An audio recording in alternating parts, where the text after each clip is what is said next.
Hey guys, tonight we begin a journey into one of history's darkest chapters, a time when the women who saved lives were burned alive for it.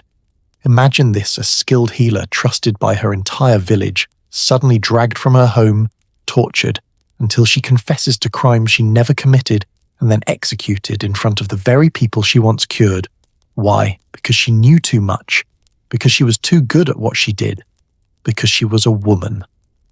Over the next few hours, we're going to uncover the truth about the healers who became heretics, the midwives who became monsters in the eyes of men, and the millions of women who paid the ultimate price for their knowledge. This isn't just about witches. This is about power control and the systematic destruction of women's place in medicine. And trust me, what you're about to discover will change how you see history forever. Now, before we step back in time together, I'd love it if you could do something for me, but only if this story truly moves you. If you find yourself captivated by what we're about to explore, hit that subscribe button and drop a like. And hey, I'm genuinely curious, where in the world are you watching this from right now? Are you tucked into bed in Chicago, listening while working the night shift in London? Drop a comment and let me know. I read every single one, and I love knowing who's on this journey with me. Alright, dim those lights, get comfortable, maybe turn on a fan for that gentle background hum, and let's travel back together to a time when medicine looked nothing like it does today. Close your eyes for a moment and picture a small village in medieval Europe. The year is 1450, maybe 1500, it doesn't matter exactly when, because this scene played out across centuries. There's no hospital here, no emergency room with bright fluorescent lights, no doctors in white coats rushing down hallways. When someone gets sick in this village, there's no 911 to call, no pharmacy on the corner, no urgent care clinic open late. So what do you do when your child spikes a dangerous fever in the middle of the night? When your wife goes into difficult labor? When your elderly father's wound begins to fester and turn black? You send for her. The wise woman, the village healer, the woman who lives on the edge of town in that modest cottage, with herbs hanging from the rafters to dry, who knows which plants will break a fever and which will ease the agony of childbirth, who has spent decades learning from her mother, who learned from her mother in an unbroken chain of knowledge passed down through generations of women. And here's what's remarkable: these women weren't just making it up as they went along. They were the doctors of their time, even if they'd never heard the word physician. They understood anatomy from helping birth hundreds of babies, watching the miracle of life emerge, sometimes saving both mother and child when things went dangerously wrong. They knew pharmacology, not in Latin textbooks, but in the practical hands-on way that comes from years of trial and error watching: which bark from which tree would lower a fever, which root could stop bleeding, which flowers brewed into tea could ease the pain of a broken bone. Let me paint you a more specific picture. Her name might be Margaret or Agnes or Joan, common names for common women doing extraordinary work. She's probably in her 50s, old enough to have earned deep trust, but still strong enough to walk miles in the middle of the night when someone needs her. She doesn't advertise her services, everyone just knows. When young Thomas fell from the barn loft and broke his arm, she's the one who set it straight, made a splint, gave him something for the pain that let him sleep through the worst of it. When the baker's wife couldn't conceive after 5 years of marriage, she's the one who prescribed special herbs, and 9 months later there was a baby. When the blacksmith's infected hand swelled to twice its size, the fever making him delirious, she's the one who lanced it, drained the poison, and probably saved his life. These healers charged little or nothing, often accepting payment in eggs, bread, a chicken, whatever the family could afford. Many of them, like a documented healer we'll discuss named Jacoba Felicier, operated on a no-cure, no-fee policy. Imagine that. You only pay me if I actually make you better. Try getting that deal from a modern hospital. And the scope of their work, breathtaking. They were general practitioners, surgeons, pharmacists, nurses, counselors, and therapists, all rolled into one. They delivered babies, and I mean all the babies, because even noble women, even queens, relied on midwives for this most critical moment. They treated wounds from farm accidents, infections, broken bones. They dealt with women's health issues that women were too embarrassed to discuss with men. They provided remedies for everything from headaches to heart problems, from depression to digestive troubles. But here's what's really fascinating, and this is something modern researchers have discovered a lot of. What these women practiced actually worked. We're not talking about pure superstition here. Sure, there were rituals and charms mixed in because that was the culture of the time, but the actual medical knowledge surprisingly sound. They used willow bark for pain and fever. We now know that contains salicylic acid, the active ingredient in aspirin. They used moldy bread on wounds, a primitive form of penicillin. They understood that cleanliness mattered, that washing a wound could prevent infection, that certain plants could genuinely heal. A study of Scottish healers accused of witchcraft between 1563 and 1736 found that their practices included things modern nurses and doctors would recognize: proper wound dressings, emphasis on hygiene, holistic care of body and mind, and yes, an understanding that sometimes ritual and belief could aid in healing what we might now call the placebo effect or the mind-body connection. And get this, the famous Paracelsus, celebrated as the father of modern medicine, admitted something remarkable in 1527. This man, this educated physician with his university credentials, burned his own pharmaceutical textbooks and confessed, "I have learned from the witches all I know." Let that sink in. The supposed father of modern medicine openly acknowledged that the women labelled as witches knew more about healing than he learned in all his formal education. Think about the trust these women commanded. When you're sick, genuinely frightened that you might die, that your child might die, you don't entrust your life to just anyone. You call for the person you know can help. And for centuries, we're talking about thousands of years of human history, that person was a woman. In ancient times, in biblical times, throughout the Middle Ages, women were the healers. It was understood, accepted, respected. Women were the ones who understood the mysteries of birth and death, who could ease suffering, who possessed the knowledge to save lives. They were called different names in different places. In England, wise women. In Germany, hex before it became the word for witch. In Scotland, cunning women. The locals would say things like, "She has the gift," or "She has the touch," and they meant it with genuine admiration. But here's where our story takes its dark turn, because this respect, this trust, this power that women held in the community, it couldn't last. It threatened too many people in too many ways. The church looked at these women and saw people who healed through knowledge rather than through prayer, through empirical observation rather than through faith in God's will. The emerging medical establishment men who'd spent years at universities learning medicine from ancient texts written by other men looked at these women and saw competition, saw people practicing medicine without their approval, without their credentials, without paying them the respect they felt they deserved. The broader patriarchal society looked at these women, especially the single women, the widows, the ones who lived independently, and answered to no man, and saw a threat to the natural order of things. In 1292, there were 8 registered female physicians in Paris. 8. It wasn't a lot, but they existed, they were recognized, they were official. But by the 14th century, that was changing fast. Universities were formalizing medical education, and guess who wasn't allowed to attend? That's right, women. They were barred from universities, which meant they were barred from obtaining medical licenses, which meant that suddenly, doing the work they'd always done, the work their mothers and grandmothers had done, became illegal. And here's the cruel irony. The real doctors, the university-trained physicians of the 1400s and 1500s, they were often terrible at their job. Their medicine was based on the theory of 4 humours, on bloodletting and purging, on making patients vomit and bleed and suffer through harsh treatments that frequently made things worse. Meanwhile, the wise women with their gentle herbs and their practical knowledge were actually healing people. But effective healing was about to become the most dangerous skill a woman could possess. Because when you can do something powerful, something that people need, something that challenges those in authority, you become a target. And the target was about to get very, very large. By the late 1400s, the stage was set for one of history's greatest atrocities. The printing press had just been invented, which meant ideas both good and evil could spread faster than ever before. The church and state were consolidating power, looking for threats to root out. The medical profession was organizing, protecting its turf, and millions of women were about to pay with their lives. But before we can understand how the hunters turned healers into witches, how they transformed trusted community members into enemies of God, we need to understand the weapon they used. The book that would become the instruction manual for murder. The text that would give intellectual and religious justification to torture and execution.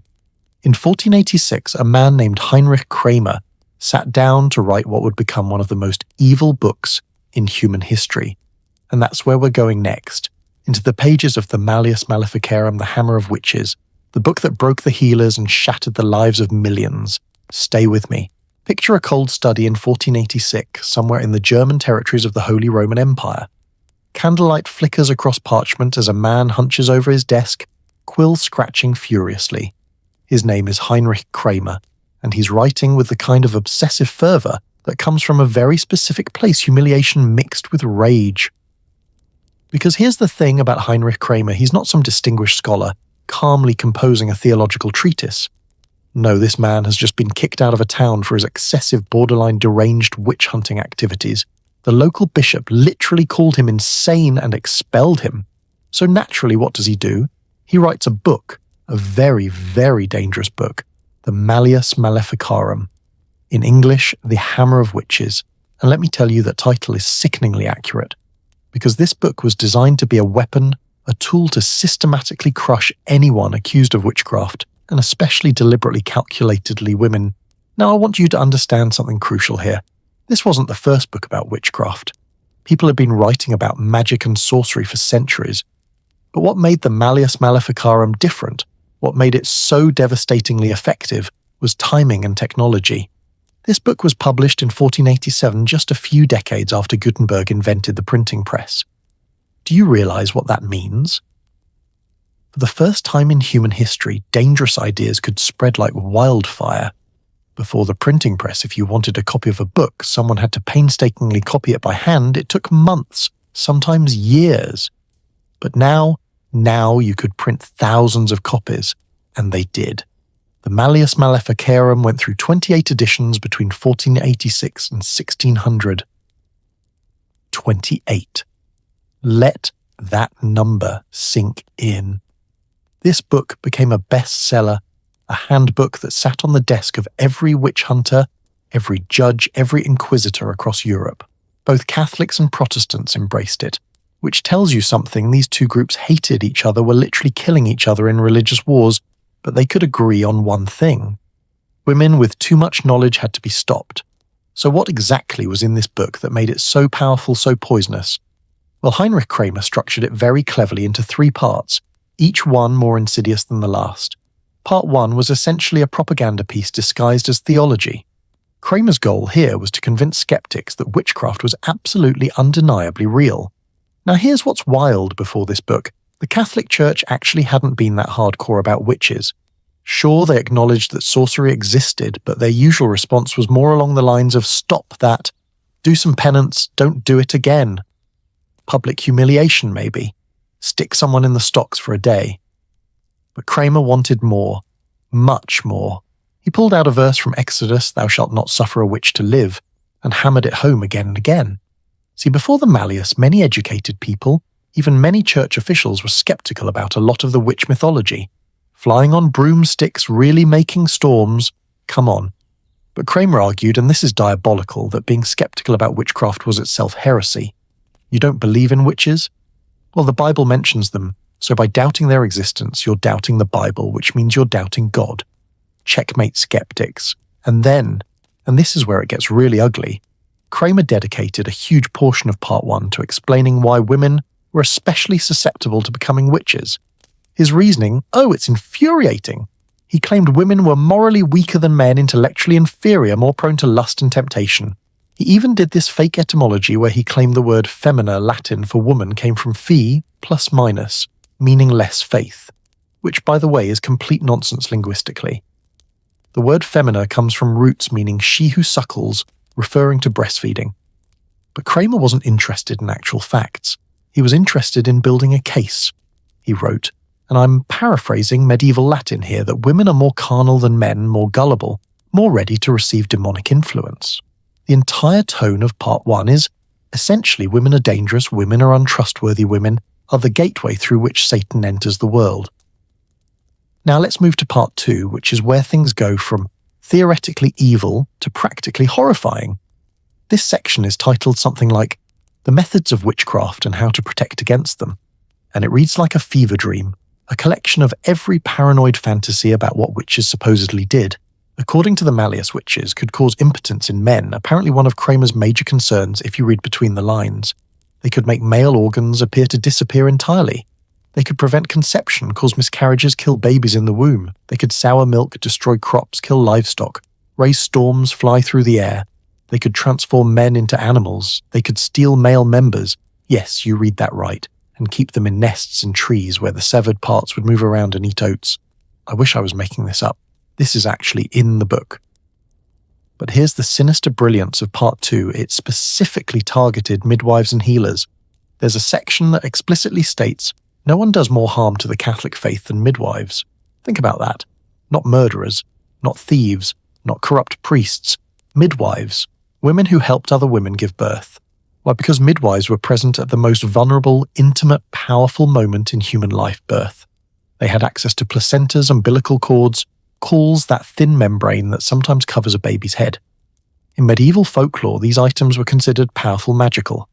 So Kramer argued that midwives were stealing these substances to use in spells to offer to demons to harm the babies they were supposed to protect. He claimed that midwives secretly killed infants and offered them to Satan, that they caused difficult labours intentionally, that they made women infertile. Can you imagine you're a midwife? You've spent your entire life helping women through the dangerous, often deadly process of childbirth. You've saved countless mothers and babies. You've sat up all night holding a labouring woman's hand, giving her herbs for pain, coaching her through the pushing, catching. The baby, cutting the cord, cleaning the infant, making sure both mother and child survive. And now there's a book circulating that says you're actually a servant of the devil who murders babies. The Malleus also went after other female healers, the wise women we talked about earlier. It claimed that any woman who healed through herbs charms or folk remedies was actually channeling demonic power. If a patient recovered, it was proof of witchcraft, because only Satan's power could effect such cures. If the patient died well, that was obviously witchcraft too. She'd murdered them. Heads, I win, tails, you lose. And then we come to Part 3, which is essentially an instruction manual for identifying, prosecuting, torturing, and executing witches. This section reads like a legal textbook written by someone who really enjoys causing pain. It's detailed, methodical, chillingly practical.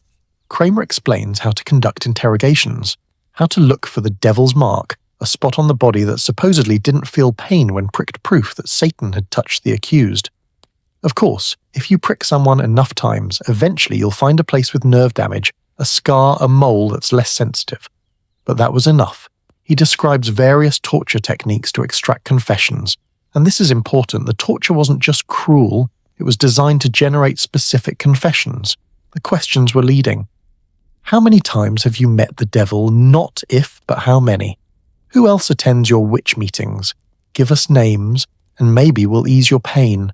This is how witch hunts spread. One tortured woman, desperate for the agony to end, names her neighbours, who are then arrested and tortured, until they name more neighbours, like a horrible pyramid scheme of suffering. The Malleus also addresses legal procedure. It actually recommends lying to the accused. Tell her that if she confesses, you'll be lenient. Promise her life, then execute her anyway. It suggests stripping women naked to search for devil's marks, which, by the way, was really just sanctioned sexual humiliation. It recommends shaving all body hair to find hidden marks. It even includes advice on how to trick skeptical judges who might not be fully on board with witch hunting. One particularly chilling section explains that the usual legal protections shouldn't apply in witchcraft cases. Normal rules of evidence, throw them out. Right to face your accusers, not necessary, because witchcraft is such a severe crime, such a dire threat. Regular justice is too slow, too protective of the accused. And here's perhaps the most tragic irony: the book was never officially endorsed by the Catholic Church. Kramer actually tried to get official approval from the University of Cologne, and you know what they said? They condemned the book. They called it unethical, illegal, and inconsistent with Catholic doctrine. But Kramer was clever. In later editions, he included a papal bull from Pope Innocent VIII, a letter that acknowledged witchcraft existed and authorized investigation of it. He stuck this right at the beginning of the book, making it look like the Pope had approved the Malleus, when really the Pope had written that letter 3 years before the book existed and had nothing to do with Kramer's manual. But the damage was done. The book looked official. It looked authoritative. It was in Latin, the language of scholars and the Church. It had legal precedents, theological arguments, supposed papal approval. And most crucially, it told powerful men exactly what they wanted to hear: that women, especially women with knowledge, especially women with power, were dangerous and needed to be controlled. Within decades, the killing began in earnest. In the late 15th and early 16th centuries, there were thousands upon thousands of executions, usually live burnings at the stake. Germany and Italy saw the worst of it initially. 900 witches destroyed in a single year in Würzburg. 1,000 in and around Como. 400 put to death in a single day in Toulouse. Can you picture that 400 people, mostly women, burned alive in one day? The smoke must have darkened the sky. By the mid-16th century, the terror spread to France, then to England, Scotland, even eventually to colonial America, though on a smaller scale.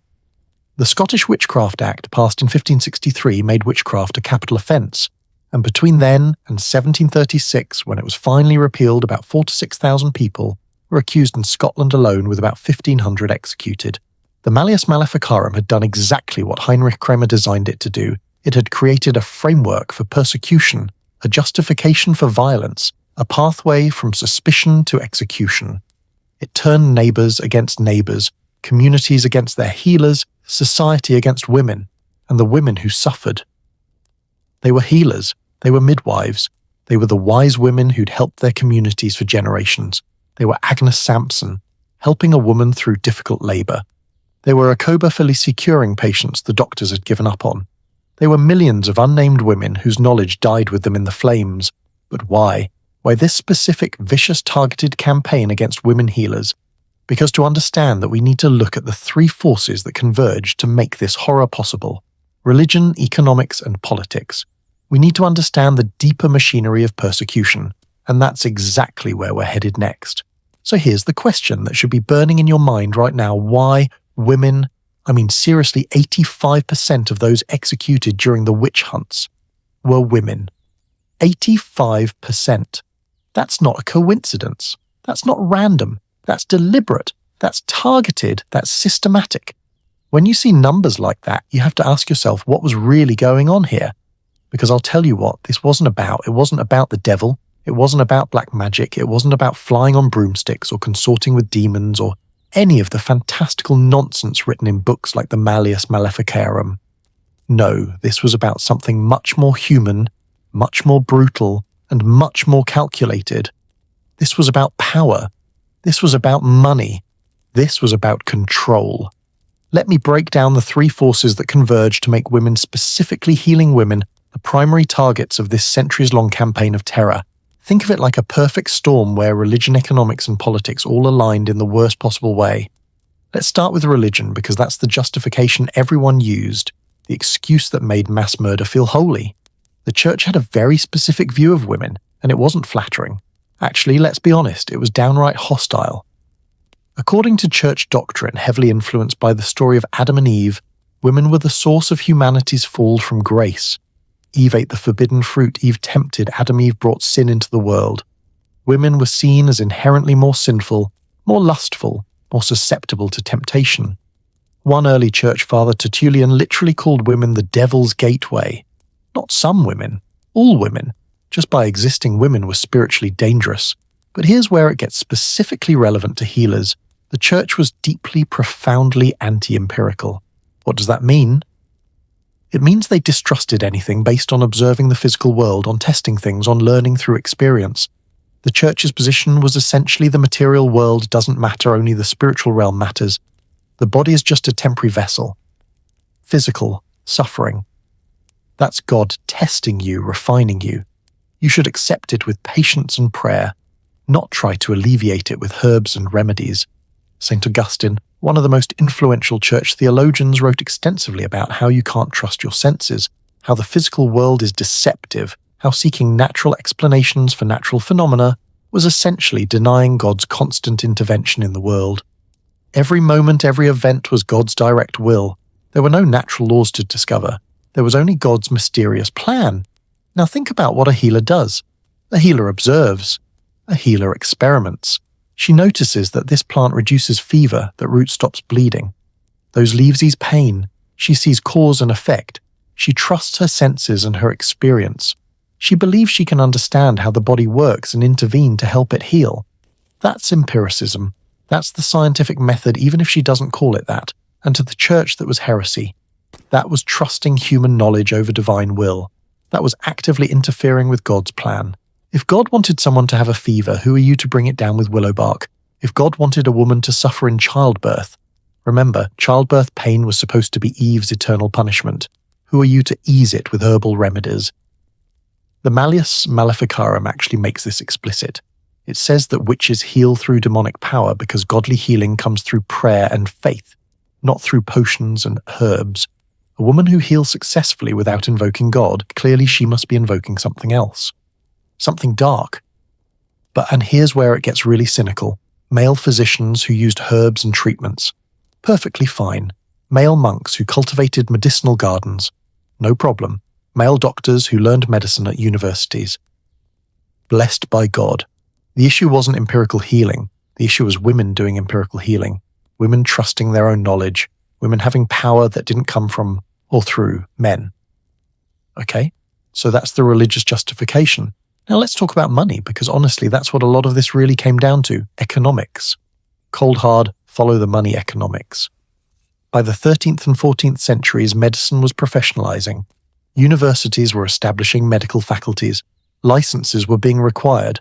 And guess what? Those licenses cost money, required years of expensive education, and were only available to men because, say it with me, universities didn't admit women. So you've got this new class of educated male physicians emerging. They've spent years studying ancient texts, mostly Greek and Roman medical theory, that was frankly often wrong. They've paid significant money for their education. They've earned official credentials, and now they want to build their practices and make a living. But there's a problem. The market is already saturated with healers, mostly women who've been doing this work for generations, who are trusted by the community and who charge very little or nothing at all. How are you supposed to compete with that? In 1322, English physicians actually sent a petition to Parliament, and the language they used is so revealing.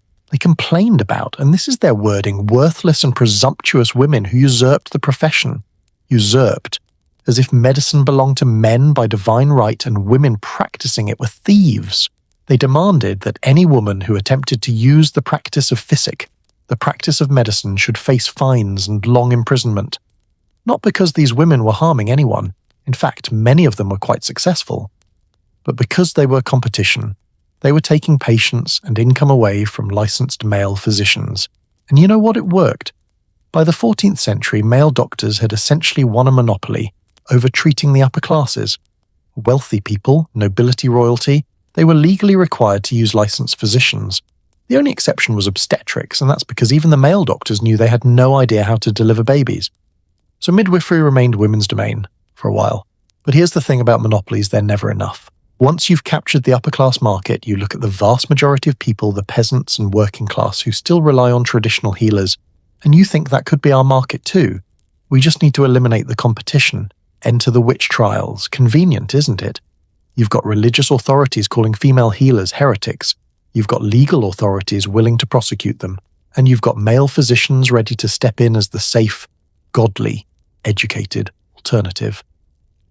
The church, the state, and the medical profession formed this unholy alliance, each with their own reasons to target the same group of women. There's actually documented cases where physicians served as expert witnesses in witch trials, lending their supposed scientific authority to prove that a woman's healing couldn't possibly be natural medicine. It must be witchcraft. They'd examine the herbs she used and declare them ineffective or dangerous, ignoring the fact that she'd been using them successfully for decades. They'd testify that her cures were impossible without supernatural intervention. They helped send women to their deaths, then took over their patient base. Think about that level of professional ruthlessness. Now let's add the third force, politics and social control.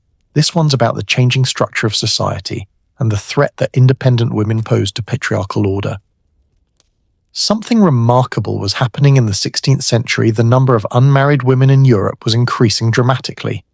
It went from about 5% to somewhere between 15 and 20%. Widows made up another 10 to 20% of taxpayers in many areas. That means that in some communities, nearly a third of women were living without a husband, supporting themselves, making their own decisions. And for a society built on the idea that women should be under male authority, first their fathers, then their husbands, this was genuinely terrifying. These women weren't anyone's property. They didn't have a man to control them, to speak for them, to be legally responsible for them. They were autonomous. Healers and midwives were particularly independent. Their skills gave them economic freedom. They could support themselves.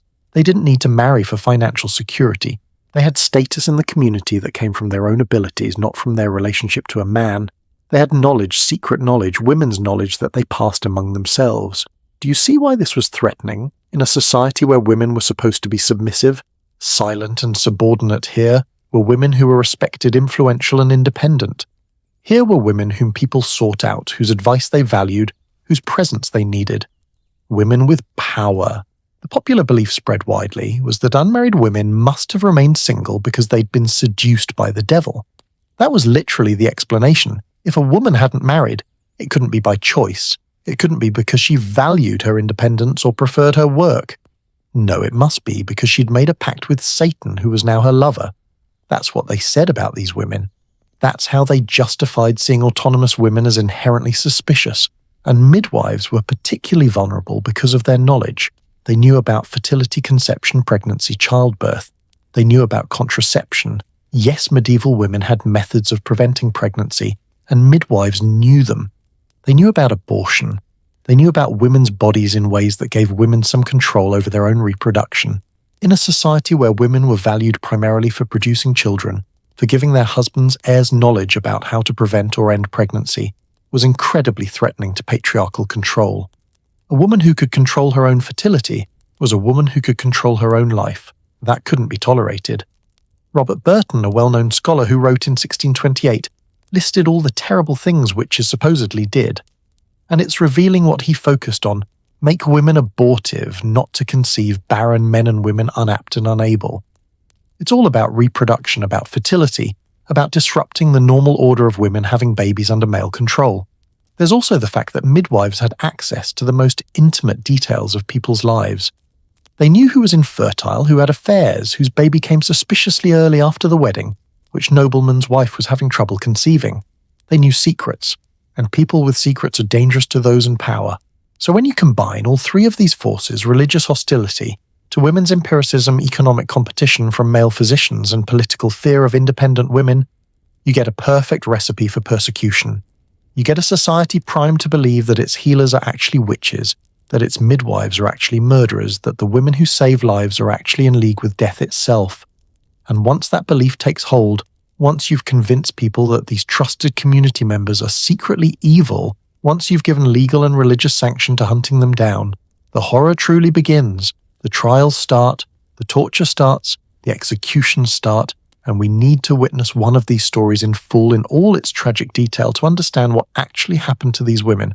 We need to meet Agnes Sampson, the wise wife of Keith, and follow her journey from healer to accused, from respected to reviled, from living to dead. Her story will show us exactly how the machinery of persecution worked, how easily a life could be destroyed, how quickly respect could turn to accusation. Let me take you to Scotland to the year 1590, to a storm at sea that would cost over 70 people their lives. Let me tell you about a woman named Agnes Sampson. And fair warning, this story's going to hurt, because Agnes wasn't some mythical witch, some fictional villain from a fairy tale. She was real. She lived. She healed. She helped. And then she was tortured and killed for it. Every detail I'm about to share with you is documented, preserved in trial records, pamphlets, and historical accounts. This actually happened. Agnes lived in a small village called Netherkeith, just south of Haddington in East Lothian, Scotland. The year is around 1590, and Agnes is probably in her 50s, old enough to have earned deep trust, young enough to still make those midnight house calls when someone needs her. She's a widow with several children. She's not wealthy, far from it. She lives close to poverty, actually. But she's rich in something else: knowledge, respect, purpose. Everyone in the area knows Agnes Sampson. They call her the wise wife of Keith. And when I say everyone knows her, I mean everyone. The sheriff's wife knows her Agnes cured her of an illness once. Lady Kilbabberton knows her Agnes helped her through a serious sickness. John Duncan, over in Musselburgh, knows her she healed him. Alison Kerr knows her Agnes broke a curse that another person had placed on her, or at least that's what people believed. There's a woman who'd walked on crutches since birth, and after Agnes treated her, she walked without them. Do you see the pattern here? Agnes Sampson was good at what she did. Really, really good. People came to her when other options had failed. She had a gift, whether you want to call it medical skill, intuition, or just decades of accumulated knowledge passed down through generations of women. She helped people. That's what she did. That's who she was. But in 1590, something happened that would seal Agnes's fate, along with the fates of dozens of other people. And it started as these things often do, with powerful men making decisions and then looking for someone to blame when things went wrong. King James VI of Scotland, who would later become King James I of England, decided it was time to get married. He was 23 years old and he arranged to marry Anne of Denmark, the 14-year-old daughter of the Danish king. Now, I need you to understand something about King James. This man was obsessed with witchcraft, absolutely obsessed.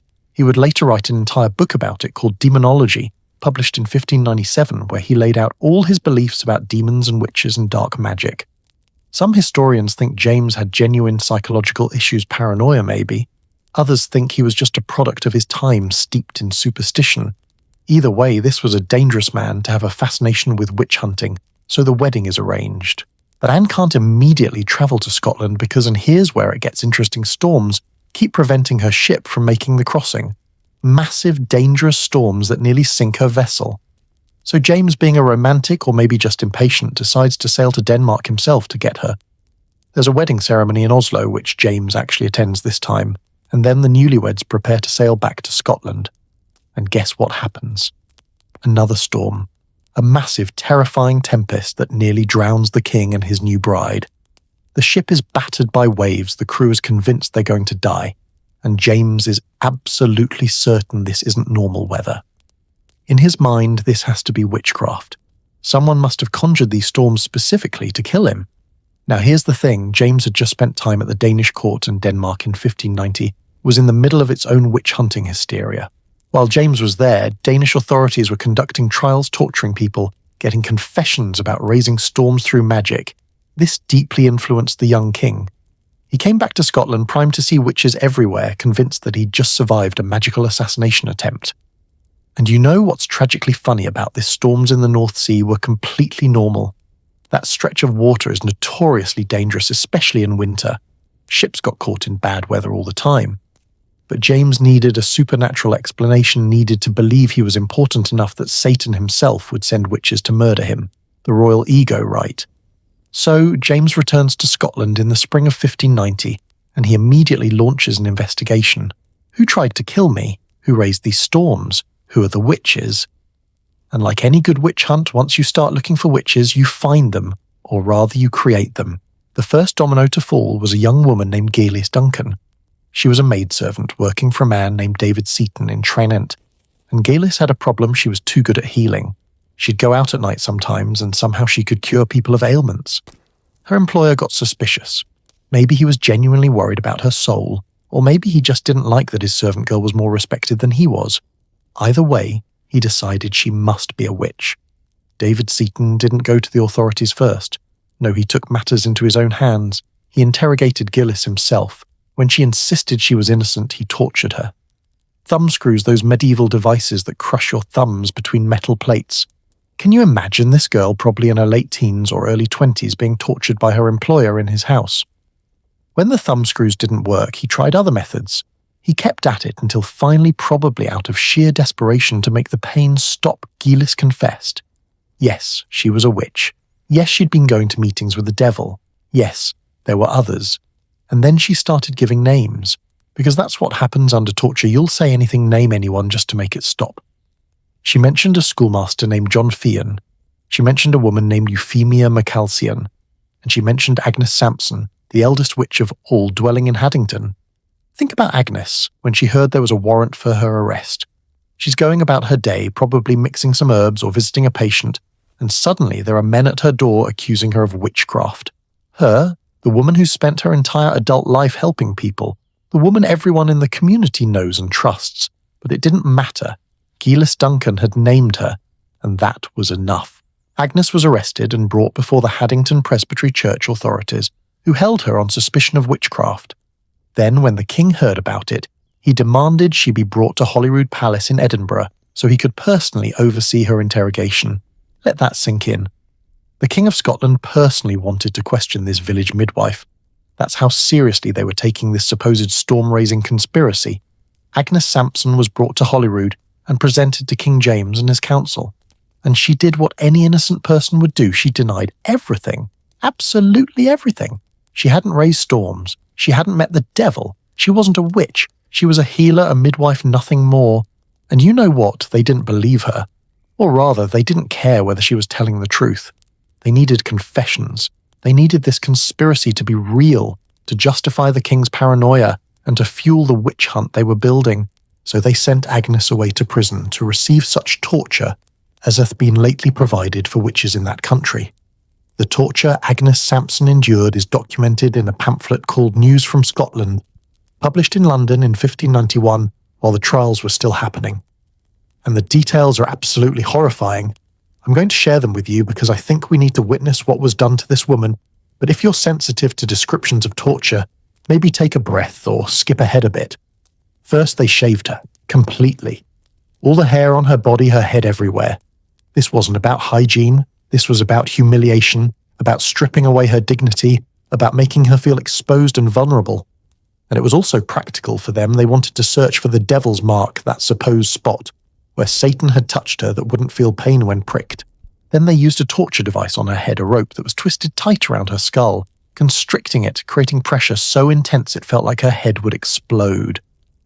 The document says this torture continued almost an hour. An hour. Try to imagine pain so severe that you confess to anything just to make it stop. That's an hour that probably felt like an eternity. But Agnes still wouldn't confess. She maintained her innocence. So they kept searching her body, kept pricking her with pins and needles looking for that devil's mark. And eventually, whether because they found some scar tissue, some area with nerve damage, or simply because they decided to claim they'd found it, they announced they'd found the mark upon her privates, her genitals. They claimed to have found proof on one of the most private, vulnerable parts of her body. And that's when Agnes broke. After the head torture, after being stripped naked, after being examined in the most invasive, humiliating way possible, after having her most private areas declared marked by Satan, she couldn't take it anymore.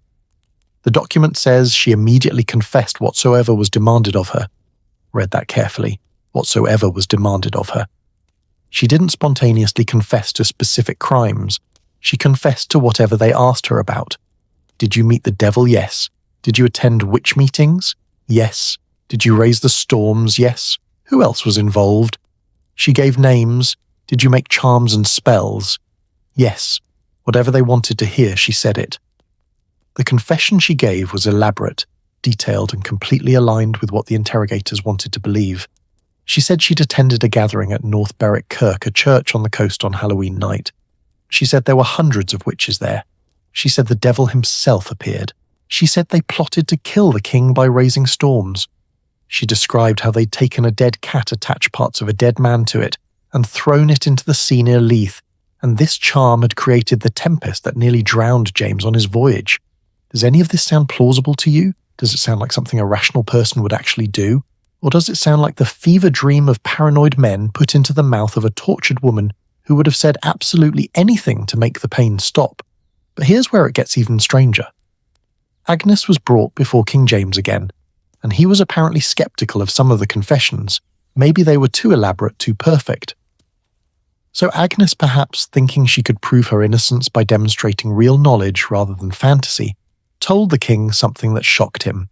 She revealed details about his wedding night with Anne of Denmark in Oslo, private conversation, intimate details that supposedly no one else could have known. The historical accounts say James was amazed, convinced that only through witchcraft could Agnes have known these things, and this is where you have to ask yourself what really happened there. Did Agnes actually have supernatural knowledge, or did she have good intelligence networks, servants' talk, courtiers' gossip? Maybe someone who'd been in Oslo told someone who told someone, and that information reached Agnes. Or maybe, and this is just as likely, the pamphlets exaggerated what she said, made it sound more impressive than it was. We'll never know the truth because we only have the propaganda version of events. What we do know is that Agnes Sampson was put on trial, and the trial was presided over by a judge with a jury of 17 men from East Lothian. These were men who would have known Agnes, or at least known of her, men whose families she might have helped, and they found her guilty. Not of all 51 charges, she was acquitted of 2, but 49 charges, 49 guilty verdicts. And what were these charges? Let me read you some of them because this is important. She was found guilty of curing the wife of a sheriff in Haddington who'd been bewitched, curing Alison Kerr after another witch cursed her, healing John Duncan in Musselburgh, curing the wife of a man named Cameron who had walked on crutches since birth, healing Lady Kilbaberton when she was seriously ill, curing a seriously ill child, Do you see what I'm showing you? Do you see what she was actually convicted of healing? Successful healing.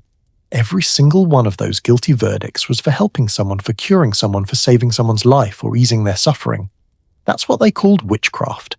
That's what they killed her for. On January 27, 1591, Agnes Sampson was convicted. The next day, January 28th, she was taken to Castle Hill in Edinburgh.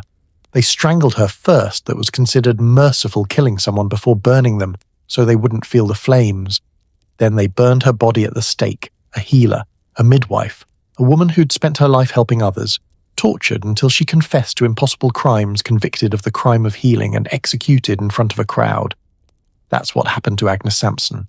And she wasn't alone, because Agnes's case was just one piece of what became known as the North Berwick witch trials, one of the most extensive and brutal witch hunts in Scottish history.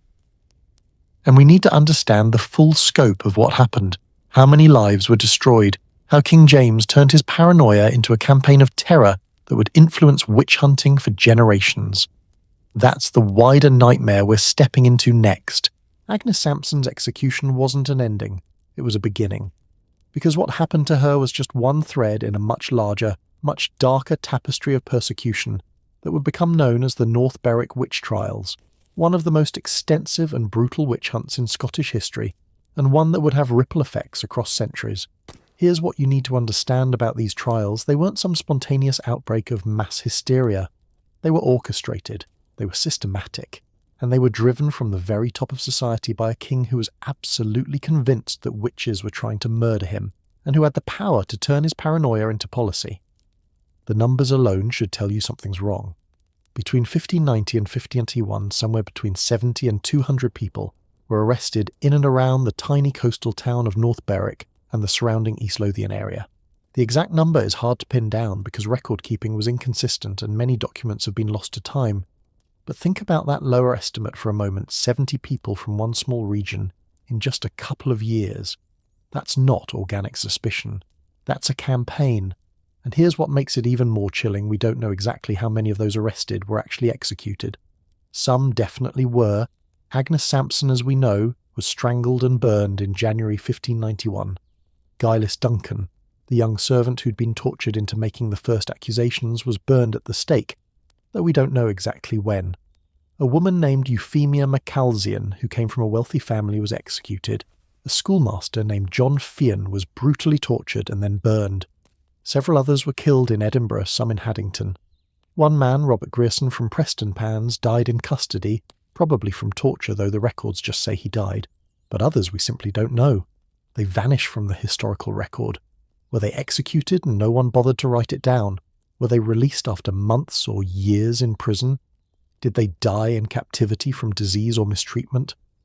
The silence in the archives is its own kind of horror.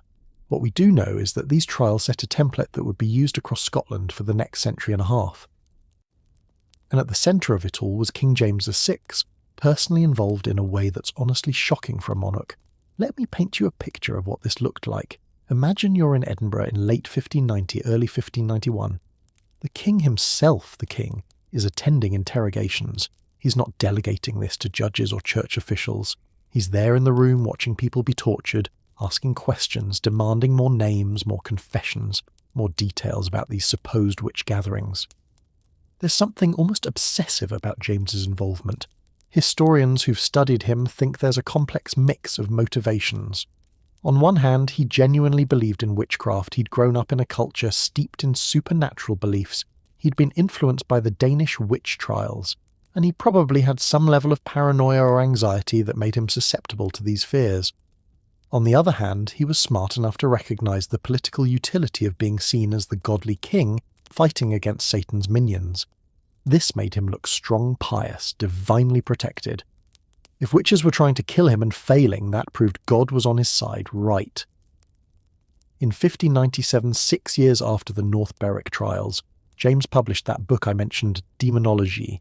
It's written in English, formatted as a dialogue between two characters discussing the reality of witches, demons, and dark magic. And James doesn't just acknowledge that witchcraft exists, he argues vehemently that anyone who doubts it is wrong, possibly heretical. He lays out methods for identifying witches, justifies using torture to extract confessions, and basically creates a how-to guide for witch hunting. This book was influential, really influential. It went through multiple editions, was read across Europe, and when James became King of England in 1603 after Elizabeth died, he brought his witch-hunting obsession with him. There's actually a direct line from the North Berwick trials to the Salem witch trials in Massachusetts in the 1690s because James's ideas about witchcraft spread to the American colonies through English Puritan culture. But let's get back to North Berwick itself because there's something almost surreal about what these people were accused of. The confessions extracted through torture, remember, described elaborate Sabbath meetings at the old Kirk, the church on the seafront in North Berwick.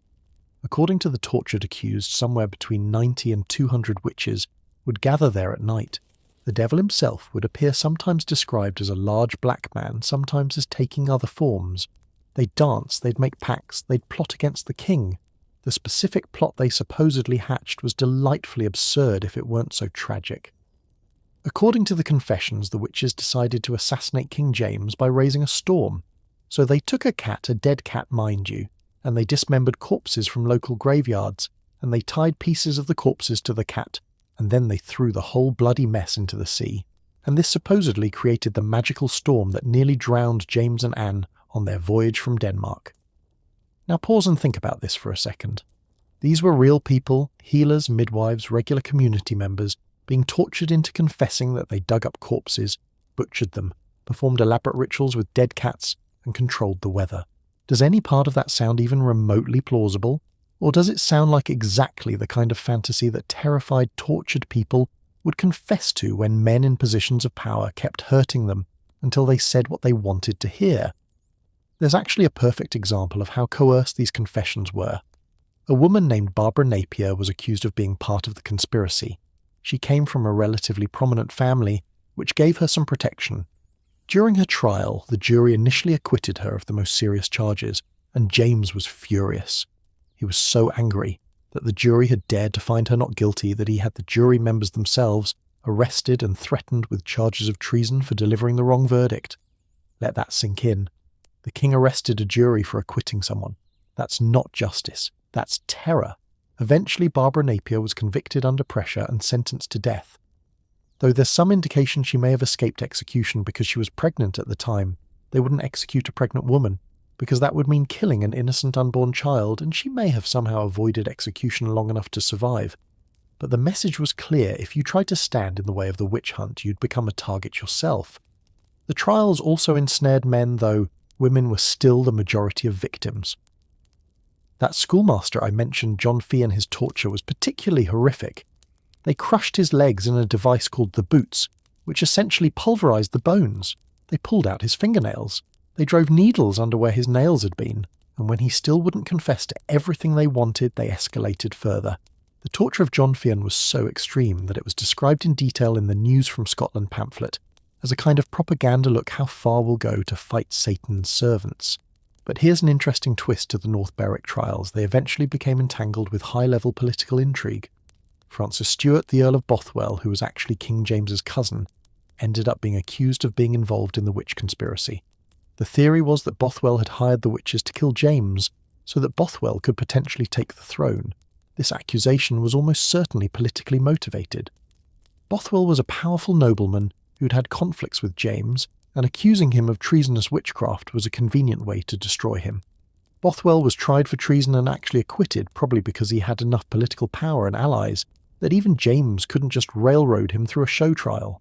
But the accusation destroyed Bothwell's position at court, and he eventually fled to exile in Europe. This is important because it shows you how witch trials could be weaponized beyond just persecuting vulnerable women.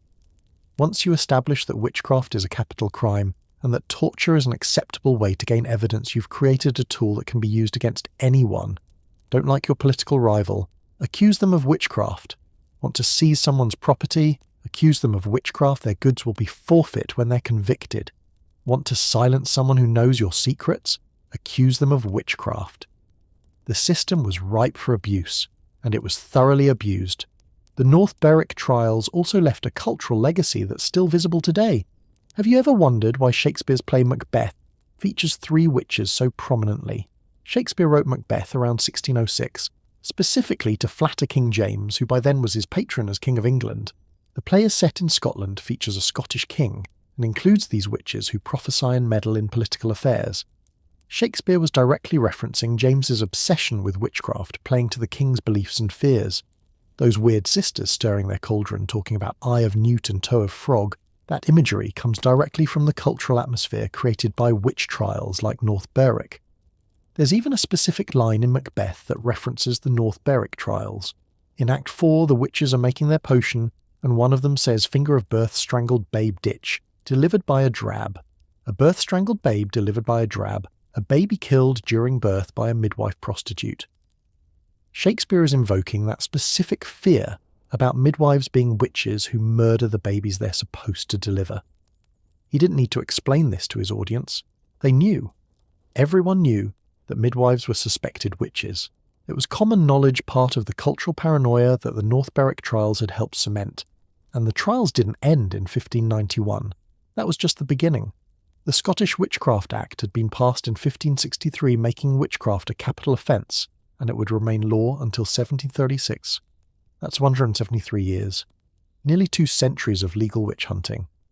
Over that period, approximately 4,000 to 6,000 people were accused of witchcraft in Scotland. The country was small, probably only about 1 million people total during much of this period, so we're talking about a significant percentage of the population being touched by witch accusations. And about 1,500 people were executed. 1,500 people strangled and burned, most of them women, most of them people like Agnes Sampson, who'd been healers and midwives and wise women. Compare that to England, which was much larger, but had fewer witch executions overall. Or compare it to Salem, Massachusetts, which we think of as this notorious witch trial, but only 20 people were executed there. 20 is 20 too many, obviously, but Scotland's numbers dwarf that. This was systematic, sustained persecution on a massive scale. And it wasn't just Scotland, of course. This was happening across Europe. Germany, France, Switzerland, Italy, Spain, England, the Scandinavian countries, all of them had witch trials during this period. The numbers vary by region and are hard to pin down exactly, but estimates suggest tens of thousands, possibly hundreds of thousands of executions across Europe over the course of about 3 centuries. Some historians have proposed that the total number killed might have been in the millions when you account for all the people who died in prison, died from torture, died from mistreatment even if they weren't officially executed. It's one of the largest gendered atrocities in Western history, and it specifically targeted women with knowledge, women with independence, women with power in their communities. And a significant number of them were healers and midwives, the very people who'd been saving lives for generations. But the North Berwick trials weren't just important for what happened in Scotland. They were important because they showed what could happen when witch hunting had royal endorsement, when it came from the top down, when it was systematic and organised rather than just spontaneous local panics. King James created a model of state-sponsored persecution that would influence witch hunting across Europe and eventually in the American colonies. We've seen what happened when this persecution targeted one woman, Agnes Sampson. We've seen how it spread to dozens, maybe hundreds in one region of Scotland. But to truly understand the scope of this tragedy, we need to look at other cases, other victims, other stories. And one of the most significant cases happened not in Scotland, but in France. Not in a small village, but in Paris. Not during the height of witch trials, but before them, in a moment that showed how the campaign against women healers was really a campaign against women in medicine itself. Let me take you to Paris in 1322 to meet a woman named Jacoba Felicie, whose trial would become a turning point in the war on women healers. Now we're going to step back in time, way back to November 1322. Paris, France. The city is bustling, probably around 200,000 people, making it one of the largest cities in Europe at the time. And in this city, something is about to happen that will set a precedent for the persecution of women healers for centuries to come. But here's the twist. This story doesn't involve accusations of witchcraft. Not a single mention of the devil or flying broomsticks or magical spells. This is about something arguably more insidious, the systematic legal exclusion of women from the medical profession. Her name was Jacoba Felicie, though some sources call her Jacqueline Felicie de Almenia. And the crime, she was accused of practicing medicine. That's it. Just being too good at healing people. Let me set the scene for you because context matters here. By the early 1300s, Paris had established a university with a prestigious medical faculty. Medicine was becoming professionalized. You needed formal education, you needed to study ancient texts, you needed credentials, and most importantly, you needed to be licensed by the university in order to legally practice medicine. Now here's the thing about medieval universities, they were closed to women. Completely. It wasn't just that women weren't encouraged to attend, they were explicitly barred. The University of Paris, like virtually all universities at the time, only admitted men. And to even be considered for admission, you had to have taken minor clerical vows, which again, only men could do. So we've got this perfect catch-22. You need a university education to get a medical license, but women can't attend university, which means women can't get licenses, which means women legally can't practice medicine. See how that works? It's a system designed to exclude women from the profession while maintaining the appearance of being about education and standards. But here's where it gets interesting. In 1292 there were actually 8 registered female physicians in Paris. 8. Not many, but they existed. They were officially recognised. But by the time we get to Jacoba's trial in 1322, 30 years later, that number was dropping fast. The medical establishment was tightening its grip and women were being systematically pushed out. So who was Jacoba Felicie? From what we can piece together from trial records, she was probably from Florence, Italy, though she lived and practiced in Paris. She referred to herself as Nobilis Mulier Domino Jacoba, which translates roughly to noble woman Lady Jacoba, suggesting she came from a well-off, possibly aristocratic family. She wasn't some poor village healer working on the margins of society. She was educated, sophisticated, literate, and from a prominent French Jewish family. And she was good. Really, really good at medicine. People came to her specifically because other doctors, licensed university-educated male doctors, had failed to cure them. She had a reputation. She had patients who swore by her abilities. She had successful outcomes. Her medical practice was extensive. She visited sick people in their homes. She examined them thoroughly, checking their pulse, looking at their urine to diagnose illness, palpating their bodies to find sources of pain or disease. She prescribed medications, laxatives, digestive aids, potions. She used techniques that were standard medical practice at the time. And here's something really remarkable. She had a policy of not charging a fee unless the treatment actually worked. No cure, no fee. She'd only accept payment after the patient recovered. Think about that business model for a second. You only get paid if you actually help people. That's a level of confidence in your abilities and a level of ethical practice that's honestly impressive. Can you imagine modern healthcare working that way? But in November 1322, Jacoba Felicie was brought to trial.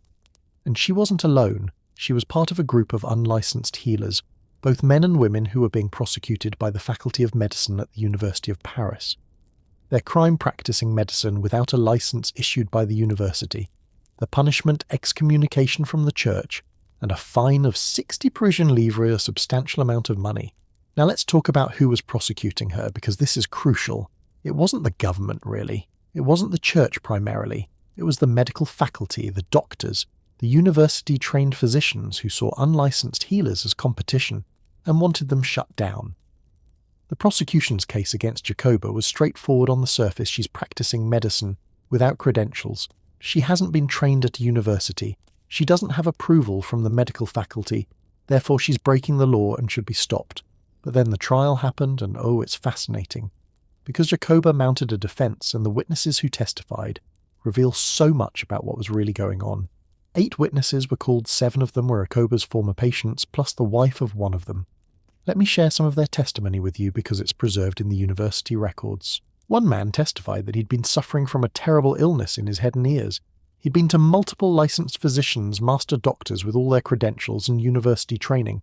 None of them could help him. He was getting worse. Then he went to Jacoba Felicie and she showed him great care and cured him completely. When asked about payment, he said she didn't make any contract demanding money up front. He paid what he could afford after he was healed. Another witness, a woman, testified that she'd been seized by a devastating fever. She went to many physicians, licensed approved doctors. They tried to treat her, but her condition kept deteriorating until finally these university-trained physicians gave her up for dead. They literally told her there was nothing more they could do. But then she went to Jacoba Felicie, and Jacoba cured her completely. Another patient had been ill for a long time, seen numerous doctors, none of them helped. Jacoba cured him. Another had a serious condition that defied all the licensed physicians' treatments. Jacoba cured her. Do you see the pattern in this testimony? These weren't people saying, Well, she was okay, I guess. These were people saying, she saved my life when your licensed doctors couldn't. These were people testifying that Jacoba Felicia was more effective, more careful, more skilled than the university-trained physicians. And here's something else that came out in testimony. Several witnesses mentioned that Jacoba was particularly good at treating women's health issues. There was this concept in medieval medicine called women's secrets, the idea that certain medical issues, particularly those involving women's reproductive systems, should be examined and treated by women. Because having a male physician examine a woman's breasts, abdomen or genitals was considered immodest and improper. Jacoba actually argued this point in her defence. She said, and this is documented, that it was inappropriate for men to palpate women's breasts and abdomens, that women would be too embarrassed to show these areas to male physicians, and therefore women doctors were necessary for women's health. It's a completely reasonable argument, right? But it didn't matter. The prosecution brought in witnesses too. One of them was John of Padua, a prestigious physician who'd served as surgeon to King Philip IV of France. He testified that penalties against unlicensed medical practitioners had been in place for more than 60 years. He argued that the university had the authority to regulate who could practice medicine, and Jacoba hadn't followed the proper procedures. The prosecution's main arguments were, 1. Jacoba had no formal university training, she was not lettered, they claimed meaning uneducated. 2. She visited sick people, examined them, diagnosed them, and treated them just like a licensed physician would, which was basically identity theft in their eyes. She was pretending to be something she wasn't. 3. She accepted money for her services, making this a commercial enterprise rather than just neighbourly help. And 4, and this is important, allowing unlicensed practitioners to continue would set a dangerous precedent that could lead to harm. Now, Jacoba's defence team made some excellent points. They pointed out that many people in Paris practiced medicine daily without licenses and weren't being prosecuted. They argued that the law being used against her wasn't actually a legally established statute, it was just a mandate that the medical faculty had asserted, but that didn't have real legal standing. They brought forward all those witnesses proving Jacoba's skill and effectiveness. They argued that she was providing a necessary service, especially to women who wouldn't otherwise receive proper care. And here's what's really telling: the prosecution never tested Jacoba's medical knowledge. They never examined whether she actually knew what she was doing. They never asked her to demonstrate her diagnostic skills or explain her treatments. Their entire case was based on the absence of formal credentials, not on any evidence that she was actually incompetent or harmful. On November 20, 1322, the verdict came down. Jacoba Felicia was found guilty, and the reasoning, oh, you're going to love this. The court stated, and I want you to hear these words because they're preserved in the official record, that her plea that she'd cured many sick people whom the licensed masters could not cure ought not to stand, and is frivolous, since it is certain that a man approved in the aforesaid art could cure better than any woman. Read that again. It is certain that a man approved in the aforesaid art could cure better than any woman. Not this man cured better. Not these specific male doctors had better outcomes. Just men are inherently better at medicine than women. Period. It's certain. It's obvious. It's natural. A man with credentials is automatically superior to a woman with proven results. This is the logic of patriarchy laid bare. Evidence doesn't matter. Outcomes don't matter. Patient testimony doesn't matter. The only thing that matters is that you're a woman, and women can't possibly be as good as men at anything that requires skill and intelligence. Jacoba was fined 60 Parisian pounds, a hefty sum, and threatened with excommunication if she was ever caught practicing medicine again. Excommunication, by the way, wasn't just a religious penalty. In medieval society, it meant you were cut off from the community, from the sacraments, from social and economic life. It was a form of social death. We don't know what happened to Jacoba after the trial. Did she continue practicing in secret? Did she leave Paris and set up somewhere else? Did she give up medicine entirely? The historical record goes silent. She vanishes from the documents, and we're left wondering about the rest of her story. But what we do know is the impact of her trial. Legal scholars and historians consider this case to have effectively banned women from practicing medicine in France. It set a precedent that would last for centuries. Women wouldn't be allowed to attend French medical schools or obtain medical licenses until the 19th century. That's 500 years. 5 centuries of women being legally barred from a profession they'd practiced since the beginning of human history. And it wasn't just France. This pattern repeated across Europe. Universities closed to women licensing laws requiring university education enforcement actions against unlicensed practitioners who just happened to be disproportionately female. By the 14th century, male doctors had won a near-total monopoly over medicine for the upper classes. The only exception, as I mentioned, was midwifery and obstetrics, and even those would eventually come under attack. Here's what's so insidious about Jacoba's case. Compared to the witch trials we've been discussing, it had the veneer of legitimacy. This wasn't a mob with torches. This wasn't torture-extracted confessions. This was a proper legal proceeding with a court, with testimony, with documented procedures. It looked like justice. It looked like protecting public health through professional standards. But strip away that veneer, and what you're looking at is exactly the same thing we saw with Agnes Sampson, just in a different form. Women with medical knowledge, women who were effective healers, women who had independence and respect in their communities, they were threats. And whether you eliminated them through witch trials or through legal proceedings didn't really matter. The outcome was the same: women were pushed out of medicine, their knowledge was delegitimized, and men took control of healing. And the cruel irony: the licensed male physicians of the 1300s weren't even that good at their jobs. Medieval university medicine was based on the theory of four humours: blood phlegm, yellow bile, black bile. Doctors believed illness came from these humours being out of balance, so their treatments focused on rebalancing them through bloodletting, purging, inducing vomiting. These treatments were often useless at best and harmful at worst. Meanwhile, empirical healers like Jacoba, who learned through observation and experience, who used herbs that actually worked, who had successful outcomes, they were the ones being shut down. Not because they were dangerous, because they were competition, because they were women, because they were too good. So now we've seen two different methods of persecution, the witch trial route like Agnes Sampson, and the legal professional exclusion route like Jacoba Felici. But to really understand how these women were identified, accused, and convicted, we need to look at the actual methods used, the techniques, the procedures, the systematic ways that healers were transformed into criminals. Because this wasn't random chaos, this was a methodology, a toolkit of persecution that was refined over centuries, and that's the dark machinery we need to examine next.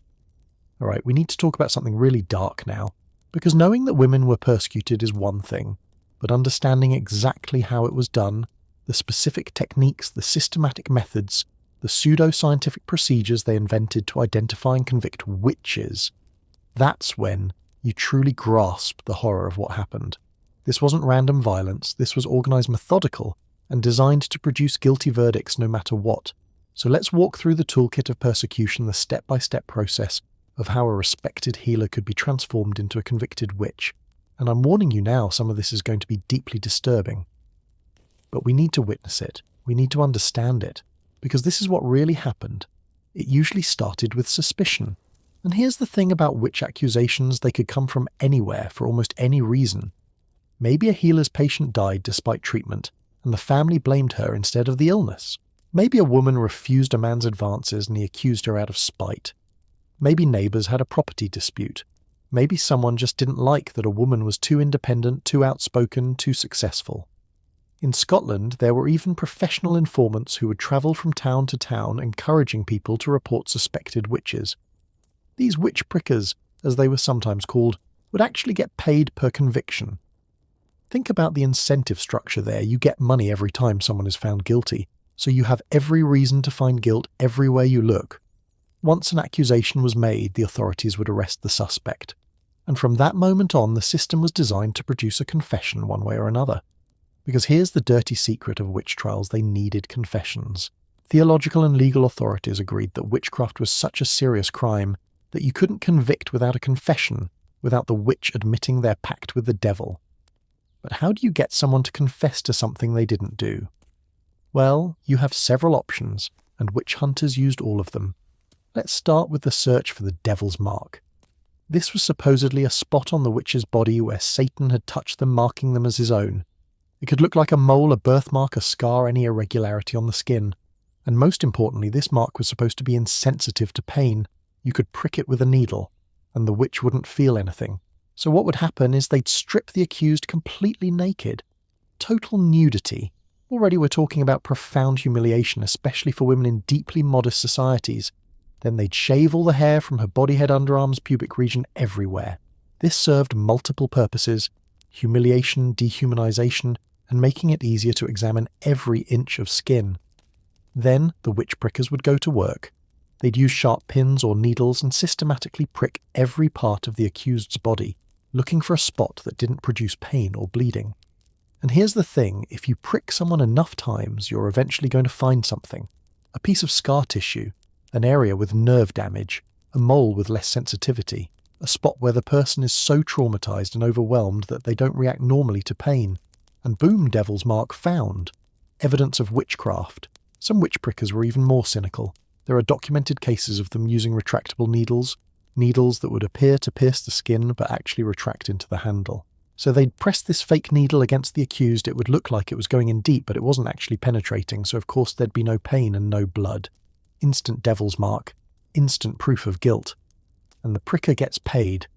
There's a specific case from Scotland where a witch pricker named John Kincaid became famous for his accuracy in finding devil's marks. He travelled all over examining accused witches, and he found evidence on nearly everyone he examined. Years later it came out that he'd been using retractable needles the whole time, but by then how many people had been executed based on his fraudulent findings, we'll never know. Then there was the water test, sometimes called swimming the witch. The logic here was absolutely backwards.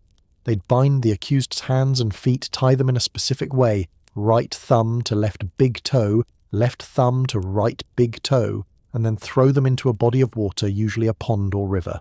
The theory was that water being pure and used in Christian baptism would reject a witch. So if the person floated, that proved they were a witch, because the water was rejecting them. But if they sank, well, they were innocent. Of course, a bound person thrown into water is probably going to sink and drown, so congratulations, you proved your innocence by dying. And if you somehow managed to float, maybe you had more body fat, maybe you caught some air in your clothes, maybe you naturally have more buoyancy, well now you're proven guilty and you'll be executed anyway. Heads I win, tails you lose. There was no way to pass this test except by drowning to death. England's King James. Our friend from the North Berwick trials was actually a proponent of this method.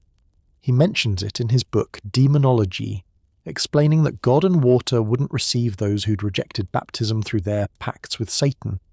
It's insane logic, but it was taken seriously. They really believed this. Now let's talk about torture, because when the devil's marks and water test weren't enough when the accused still maintained their innocence, the authorities had a whole arsenal of torture devices specifically designed to extract confessions. The thumbscrews we've already mentioned, metal devices that would slowly crush your thumbs or fingers. Imagine the pain as the bones crunch and splinter. Most people confessed before permanent damage was done, but not always. There was the strappado. They'd tie your hands behind your back, attach the rope to a pulley and hoist you up, so all your weight was hanging from your shoulders. Your arms would be wrenched backwards, dislocating your shoulders, tearing ligaments and muscles. Sometimes they'd drop you suddenly and catch you with a jerk, causing even more damage. People would pass out from the pain. The rack was another favourite, a frame where they'd tie your wrists and ankles and then turn a crank that would slowly stretch your body, pulling your joints apart. If they kept going, they could literally tear your limbs from your body. There were leg crushers called the boots, where they'd put your leg in a device, and then hammer wedges between your leg and the device, crushing the bones to powder. John Fian, that schoolmaster from the North Berwick trials, experienced this. The historical accounts say they could hear his bones splintering. Then there was the torture device used on Agnes Sampson, a rope twisted tight around the head, creating crushing pressure on the skull. People described it as feeling like their head was going to explode. It was called various things in different places: the witch's bridle, the headsman's cord. The pain was excruciating. And here's the really diabolical part: the Malleus Maleficarum and other witch-hunting manuals provided guidelines for torture. They explained that you should start with lighter tortures and gradually escalate. They recommended specific techniques for specific types of resistance. They advised torturers to make the pain stop when the accused started to confess, creating a Pavlovian association: confession brings relief. They even recommended psychological torture alongside physical torture. Bring in the instruments, show them to the accused, explain in detail what each one does and how much it will hurt. Many people confessed just from seeing the torture devices, imagining the pain, without even experiencing it yet. There's a recorded case from Germany where a woman was shown the torture chamber and told what was about to happen to her.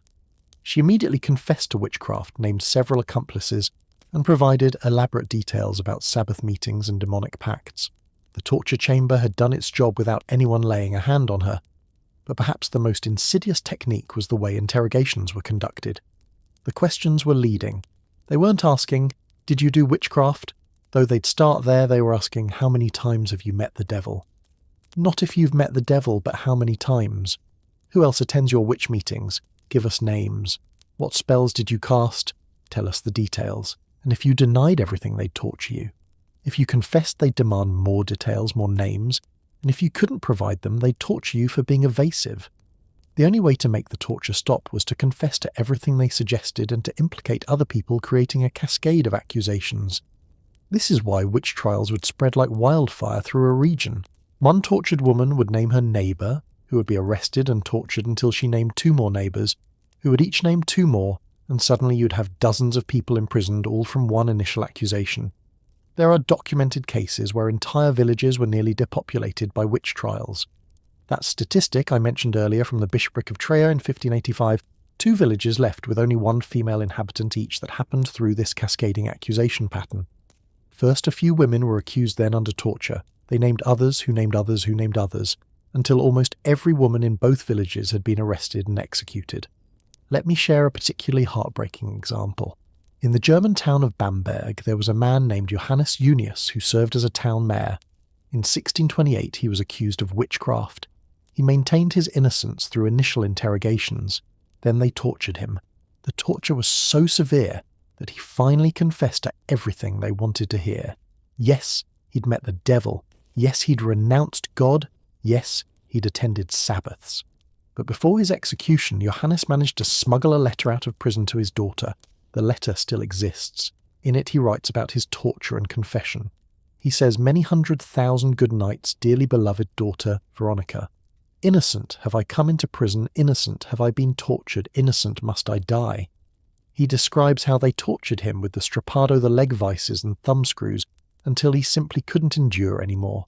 He writes, "And so I confessed everything, whatever they wanted, for no matter how innocent you are, they torture you until you confess something." Think about that. A town mayor, a respected civic leader, tortured into confessing to impossible crimes, knowing he's innocent, knowing his daughter knows he's innocent, but unable to stop the machinery of persecution once it targeted him. And this brings us to perhaps the cruelest catch-22 of the whole system. Once you were accused, there was almost no way to prove your innocence. If you maintained your innocence, that proved you were a witch, because witches are deceptive and deny their crimes, so they torture you until you confessed. If you confessed well, you just admitted you're a witch, so you'd be executed. If you confessed and then recanted, saying the confession was forced, that proved the devil was helping you persist in lies, so they'd torture you more until you reconfirmed the confession.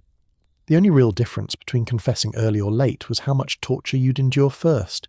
The endpoint was almost always the same conviction and execution. There were some people who maintained their innocence through everything and were eventually released, but they were rare. And even they were often left broken in body, bankrupted by legal fees and prison costs, socially destroyed by the accusation, even though they weren't convicted.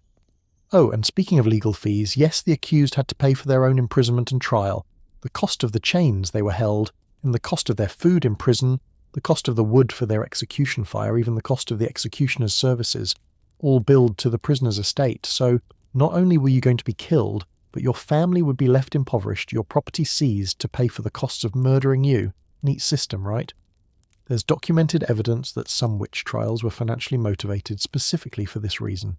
Accuse a wealthy person of witchcraft, convict them, execute them, seize their property and wealth to cover costs with plenty left over for the authorities. It was profitable. And perhaps most chilling of all, there were instruction manuals for all of this. The Malleus Maleficarum, yes, but also other texts. Legal guides, theological treatises, how-to manuals for identifying, interrogating, torturing and executing witches. These were printed, distributed, studied, referenced in courts. This wasn't hidden. This wasn't secret. This was official procedure, written down, taught, systematized. So when we talk about the witch trials, when we talk about women healers being persecuted, we're not talking about spontaneous mob violence, though that happened too. We're talking about a legal system, a judicial process, a methodology that was refined over centuries specifically to identify women with knowledge and power and eliminate them. And the knowledge they possessed, that's what made them worth destroying in the first place. Because these women knew things about herbs, about healing, about the human body, about childbirth, about life and death that represented centuries of accumulated wisdom. Knowledge that was powerful, knowledge that was valuable, knowledge that died with them in the flames.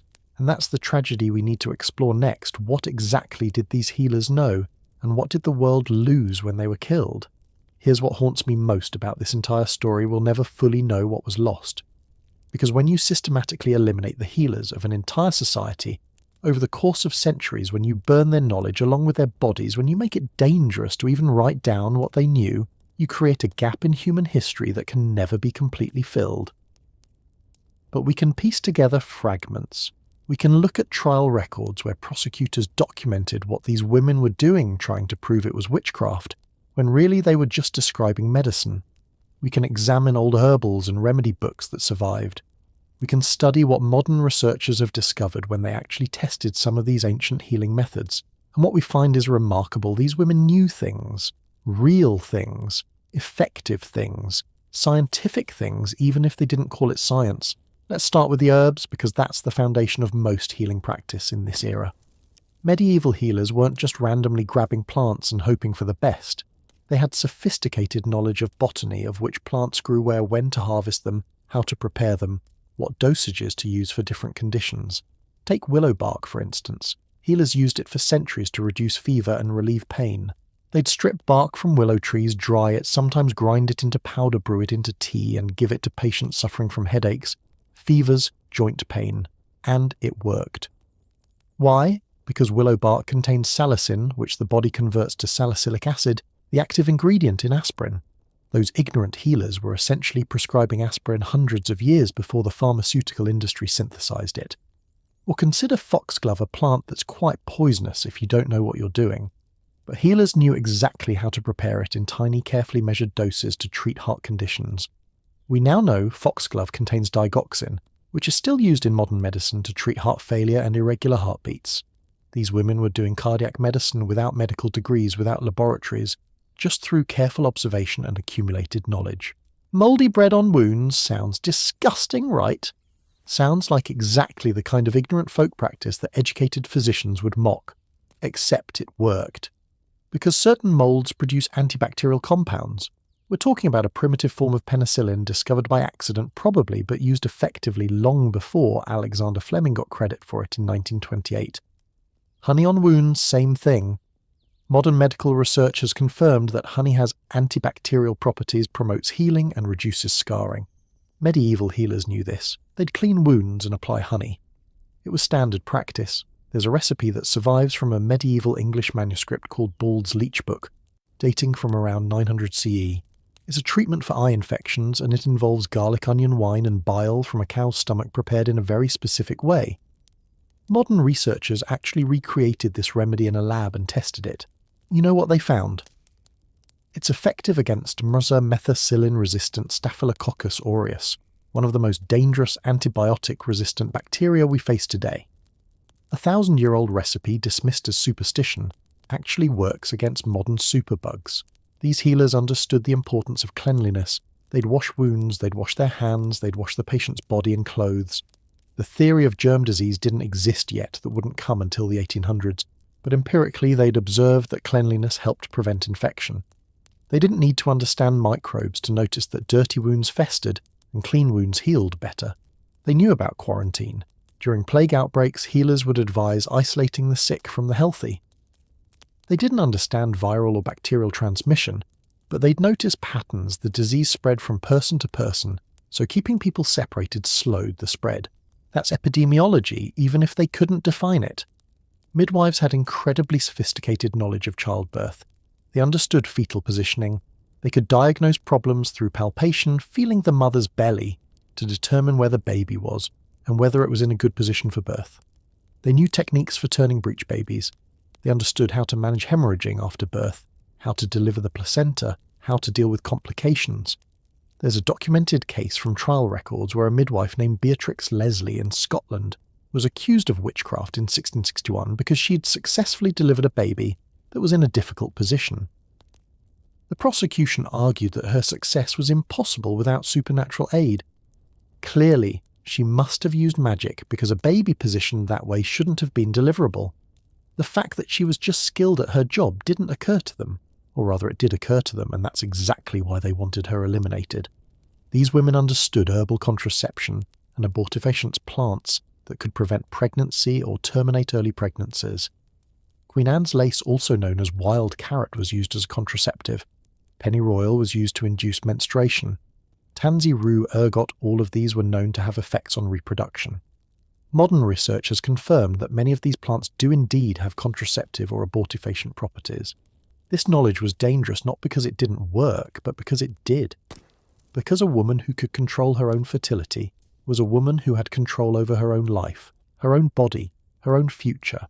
And that was intolerable to a patriarchal society that needed women's reproductive capacity to be under male control. The healers also understood what we might now call holistic medicine. They didn't just treat symptoms, they treated the whole person. They understood that stress, grief, anxiety, and depression could manifest as physical illness. They knew that comfort, hope, and human connection could aid healing. They'd sit with sick patients, hold their hands, talk to them, pray with them if that's what the patient wanted. That wasn't superstition, that's what we'd now call the mind-body connection, the placebo effect, the importance of mental health in physical healing. A study from 2023 analysed the trial records of 142 Scottish healers accused of witchcraft between 1563 and 1736. Researchers looked at the healing practices described in the accusations, and they found something fascinating. Many of the practices align with modern nursing and midwifery principles. The healers emphasised ritual and routine, doing things a specific number of times at specific times of day. We do the same thing in modern hospitals, not because it's magical, but because consistency and routine are important for patient care, and for ensuring nothing is forgotten. They used what the study called unorthodox religious practices, prayers, charms, invocations. Now were these magical? Probably not. But were they psychologically comforting to patients? Absolutely. If a patient believes a treatment will work, that belief can enhance the treatment's effectiveness. Modern medicine calls this the placebo effect, and acknowledges it as real and powerful. The study also noted that many of the accused healers seemed to have connections to religious nursing traditions, possibly taught by nuns in monastic hospitals before the Protestant Reformation shut down Catholic religious orders in Scotland. These weren't random folk practitioners. They were part of a medical tradition with institutional roots training that passed from one generation to the next. And here's something that should make you angry. While these women were being persecuted for their effective healing methods, the legitimate medical establishment was doing things that were actively harmful. Bloodletting was standard practice among university-trained physicians. They believed that most diseases were caused by excess blood, so they cut people open and drained significant quantities of blood. This didn't help. This killed people. George Washington, the first US president, likely died from bloodletting. He had a throat infection. The doctors bled him multiple times, removing about half his blood volume, and he died. That was scientific medicine in action. Physicians also prescribed mercury for various conditions, especially syphilis. Mercury is toxic. It causes brain damage, kidney failure, loss of teeth, tremors. The cure was often worse than the disease. But hey, it was prescribed by educated doctors with university degrees, so it must be legitimate, right? Meanwhile, the village healer who'd give you a gentle herbal tea that actually eased your symptoms without poisoning you. She was the dangerous one. She was the one who needed to be stopped. There's a particular irony in the case of Paracelsus, that father of modern medicine I mentioned earlier. In 1527 he made that confession about learning everything from the witches, the healers. But here's the full story. Paracelsus actually revolutionized medicine by rejecting the classical theories that university-trained physicians swore by. He argued for empirical observation, for testing treatments, for learning from practical experience rather than just reading ancient texts. He advocated for using chemical and herbal remedies that actually worked, rather than following dogma. In other words, he was advocating for exactly the approach that the wise women had been using all along. He just got credit for it because he was a man, because he wrote in Latin, because he had university credentials. The healers who taught him forgotten, or worse, burned as witches. Let me share one more example that really drives home what was lost. There was a botanical tradition among women that we're only now beginning to fully appreciate. Women would cultivate gardens of medicinal plants, herb gardens, kitchen gardens, and they'd know exactly which plant to use for which condition. They'd know that chamomile calms the stomach and aids sleep, that peppermint eases digestion, that lavender reduces anxiety, that thyme has antiseptic properties, that rosemary improves circulation. This knowledge was passed mother to daughter, healer to apprentice in an unbroken chain stretching back centuries, maybe millennia, and then the chain was broken. When you execute the healers, when you make it dangerous to practice herbal medicine, when you forbid women from learning and teaching medical knowledge, that chain breaks. Knowledge is lost, remedies are forgotten, techniques disappear. Some knowledge survived, preserved in written herbals, often authored by male physicians, who'd learned from the women they later helped persecute. Some survived in folk practice, passed down secretly, carefully in families who remembered. Some was rediscovered later when scientific medicine finally got around to testing these old remedies and going, oh hey, this actually works. But think about what didn't survive. Think about the remedies that died with the last healer who knew them. The techniques that were never written down because the woman who practiced them couldn't write, or didn't have time, or was afraid that writing it down would be used as evidence against her. The accumulated experience of dealing with rare conditions, unusual cases, the kind of knowledge you only gain from decades of practice. We lost centuries of women's medical knowledge. We lost the continuity of a healing tradition that went back to the beginning of human civilization. We created a dark age in medicine where the people who actually knew how to heal were eliminated and replaced with people who followed theories that didn't work and used treatments that actively harmed patients. And it took centuries to recover. Women weren't allowed back into medical schools until the 1800s. Midwifery was suppressed and replaced with male-dominated obstetrics that had worse outcomes for mothers and babies because male physicians didn't have the generations of accumulated knowledge that midwives did. Herbal medicine was dismissed as superstition until modern pharmacology started extracting the active compounds and going, wait, the folk remedies were actually correct. The tragedy isn't just that women were killed. The tragedy is that human knowledge was destroyed. Medical science was set back. People suffered and died from treatable conditions because the healers who could have helped them had been eliminated, and the official doctors who replaced them didn't actually know what they were doing. So when we talk about the witch trials, when we talk about the persecution of healers, we're not just talking about historical injustice, though. It was certainly that. We're talking about a scientific catastrophe, a loss of knowledge that impoverished all of humanity. We're talking about what happens when prejudice, politics, and persecution override evidence and effectiveness. But the numbers tell an even more horrifying story than any individual case can convey, because this wasn't just a few tragic deaths here and there. This was mass persecution on a scale that's hard to comprehend, and we need to confront those numbers to witness the sheer scope of this atrocity, to understand just how many lives were destroyed. That's the brutal arithmetic we're facing next. I need you to try something with me. Close your eyes for just a moment, or if you're driving or doing something where you need to keep your eyes open, just imagine this with me. Picture one person, one woman. Maybe she looks like your grandmother, or your aunt, or a neighbour, you know. Give her a face, a name. Imagine her life, her daily routines, the people she loves, the work she does, the knowledge she carries. Now multiply that person by 1,000. 1,000 individual human beings, each with their own face, their own story, their own family, their own irreplaceable existence. That's hard to visualize, isn't it? Our brains aren't really wired to grasp numbers that large on a human level. Now multiply it again and again, because the numbers we're about to confront are so staggering that they almost become abstract. But we can't let them become abstract.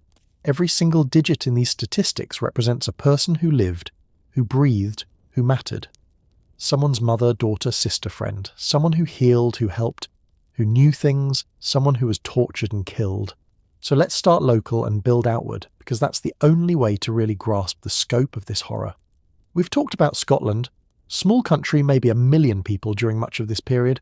Between 1563, when the Witchcraft Act was passed, and 1736, when it was finally repealed, approximately 4,000 to 6,000 people were accused of witchcraft. Think about that. Over the course of 173 years in a country with a relatively small population, thousands of accusations. That's averaging between 23 and 35 accusations per year, year after year after year for nearly 2 centuries. Of those accused, about 1,500 were executed. 1,500 people strangled and burned.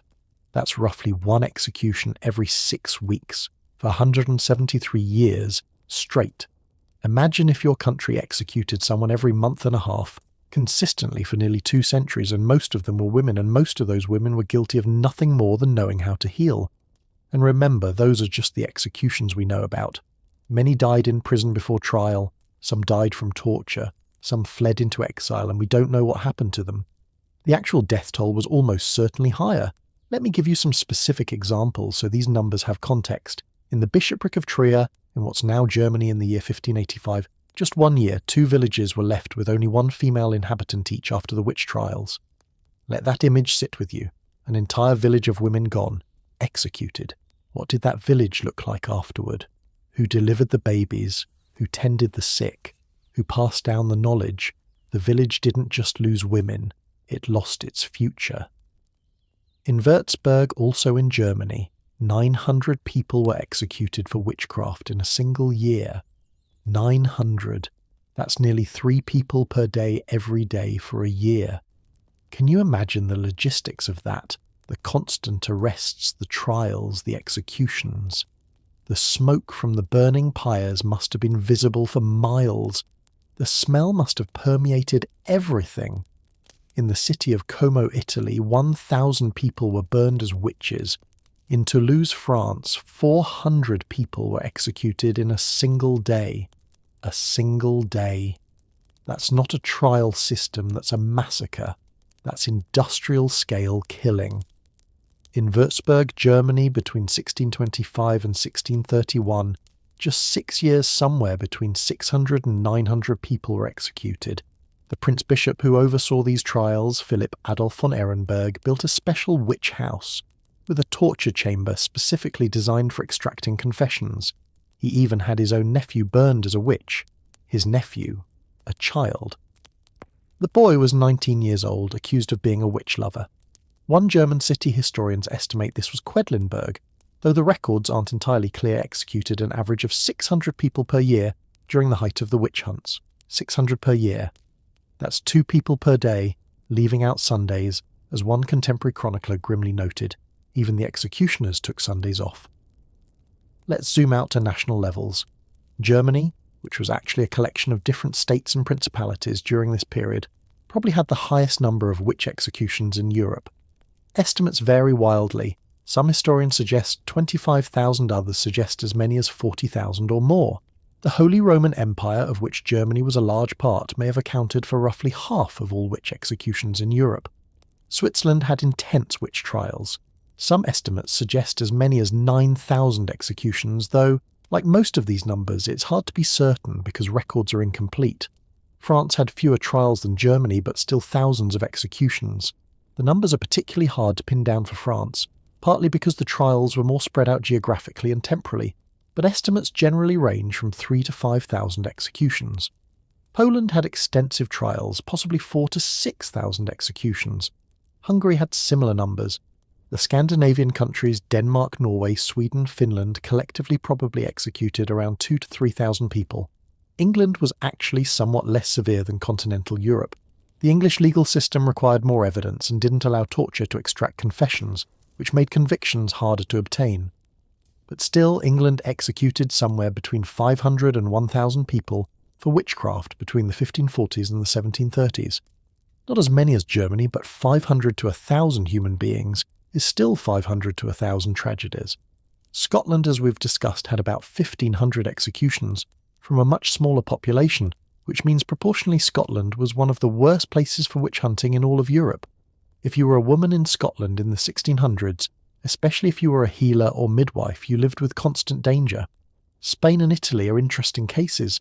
Both had the Spanish and Roman Inquisitions, which were actually somewhat sceptical of witch accusations and required higher standards of proof than secular courts. The Inquisition, yes, the Spanish Inquisition was actually less likely to convict supposed witches than many Protestant regions. Spain probably executed fewer than 100 people for witchcraft. Italy's numbers are harder to determine, but were also relatively low compared to Germany or Scotland. It's one of history's ironies that the Inquisition, usually portrayed as the epitome of religious persecution, was actually more restrained than the secular witch trials in Protestant areas. The American colonies saw relatively few witch executions compared to Europe. The famous Salem witch trials in Massachusetts in 1692 resulted in 20 executions, 19 hangings, and 1 man pressed to death. 20 is 20 too many, and Salem was certainly a tragedy and a travesty of justice. But it was small compared to what was happening in Europe. Overall, across all the American colonies, there were probably fewer than 100 witch executions total. Why fewer? partly because the colonial period coincided with the later phase of the witch hunts, when skepticism was growing, partly because colonial governments were dealing with other priorities, and partly because the population was much smaller and more spread out. Now let's try to add all this up. And here's where historians start to diverge in their estimates, because the records simply aren't complete. Many trial records have been lost or destroyed. Many executions probably weren't recorded at all. Small-scale trials in rural areas often left no documentation. So what we're working with are estimates based on surviving records, and different historians using different methodologies arrive at different numbers. The conservative estimates, the low end, suggest that somewhere around 40 to 50,000 people were executed for witchcraft in Europe and the American colonies between roughly 1400 and 1750. 40 to 50,000. That's already a staggering number. That's more than the population of a decent-sized city just gone, killed by the state, burned, strangled, drowned, hanged. But many historians think the real number was much higher. Some estimates go as high as 60,000 or even 100,000. And a few researchers extrapolating from incomplete records and accounting for undocumented cases have suggested the number might have been even higher, possibly in the hundreds of thousands, when you include those who died in prison, died from torture, or were killed in mob violence that wasn't officially sanctioned. We'll probably never know the true number, but let's work with a middle-range estimate of 50 to 60,000 documented or strongly evidenced executions. That's 50 to 60,000 times that one person I asked you to imagine at the beginning of this section. 50 to 60,000 faces, lives, family stories. And here's the crucial demographic fact: roughly 80 to 85% of those executed were women. Some regions were even more skewed. In some areas, women made up 90% or more of the victims. Let's use 85% as our estimate. That means of those 50 to 60,000 people killed, somewhere between 42 and 51,000 were women. Let that number sit with you. 42 to 51,000 women executed for witchcraft over the course of about 3.5 centuries. That averages out to roughly 120 to 150 women killed per year every year for 350 years. But here's the thing, the distribution wasn't even. There were peak periods. The worst of the witch trials happened between roughly 1550 and 1650, 100 years.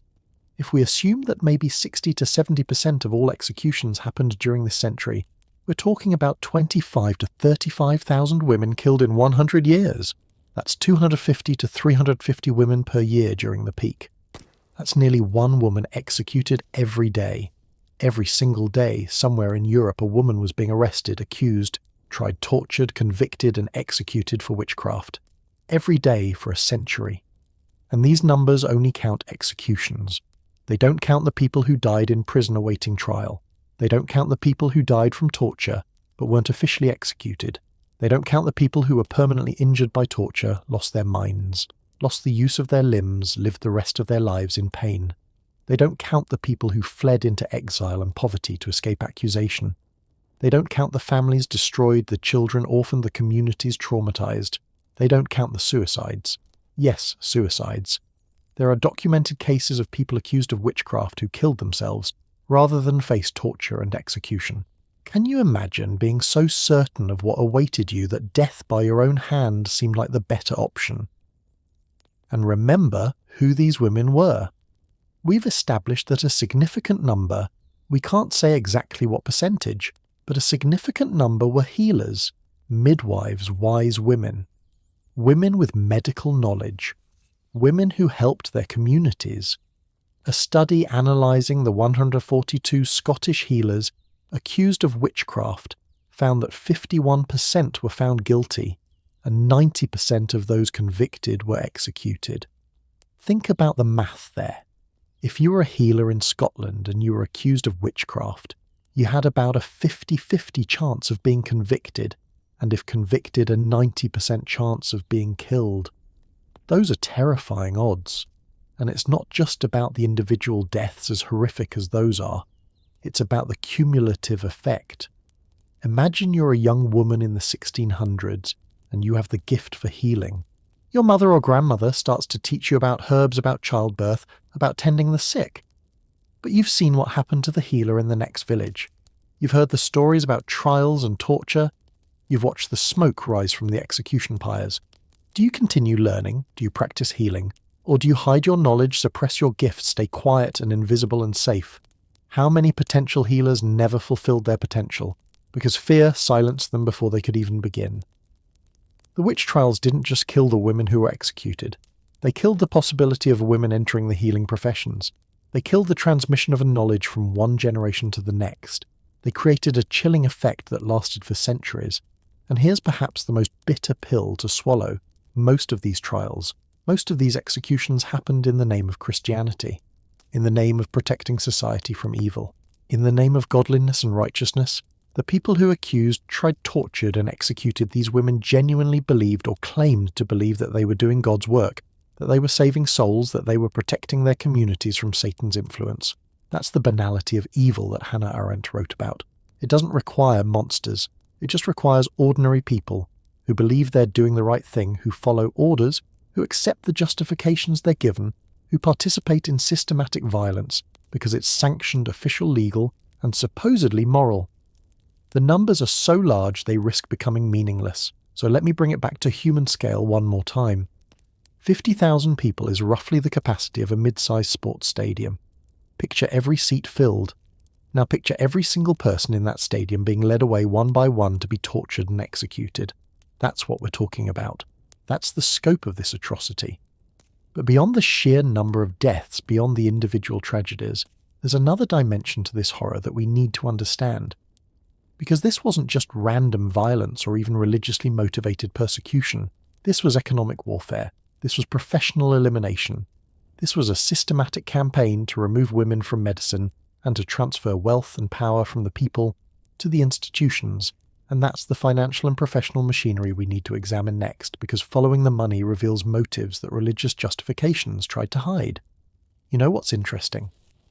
When you really dig into the historical records of witch trials, when you look past the religious rhetoric and the accusations of devil worship, you start to see something else emerge. Something more mundane, something more human, something that honestly makes the whole thing even more disgusting than if it were just about superstition and fear. Money, professional rivalry, economic control, market monopolization. Because here's a truth that makes this entire tragedy even more cynical. A lot of the witch trials, not all of them, but a significant number, were essentially a hostile takeover of the medical profession, dressed up in religious language. They were economic warfare with execution as the ultimate business strategy. Let's follow the money, shall we? We've already talked about how medicine was professionalizing in the late Middle Ages and early modern period. Universities were establishing medical faculties, training was becoming formalized, credentials were being required, and crucially, these credentials cost money, a lot of money. Attending university wasn't cheap, not then, not now. You needed years of study. You needed to pay for lodging food books, which were incredibly expensive before mass printing. You needed to pay tuition to professors, and during all those years of study you couldn't work and earn money. So university education was only accessible to those who already had wealth, or at least comfortable financial circumstances. And who had that kind of money? Men. Specifically men from relatively privileged backgrounds. The sons of merchants, the sons of minor nobility, men from families with resources to invest in education. Women, even wealthy women, couldn't attend universities, they were explicitly barred. So right from the start, the credentialing system was designed to exclude women, no matter how intelligent, how skilled, or how wealthy they might be. But here's the problem. These newly credentialed physicians faced they'd invested all this time and money into their education.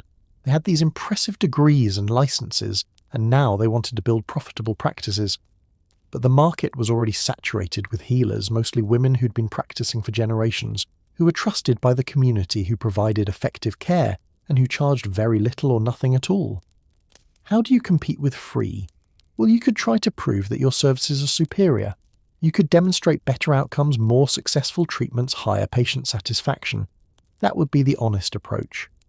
Or, and this is what actually happened, you could use your connections to power your institutional backing and your gender privilege, to simply eliminate the competition through legal and extra-legal means.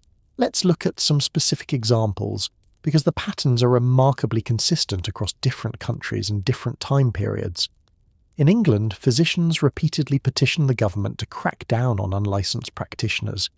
In the early 1300s, and remember this is well before the peak of the witch trials, English physicians sent a petition to Parliament. They complained about worthless and presumptuous women who usurped the profession. Not dangerous women, not incompetent women, worthless and presumptuous.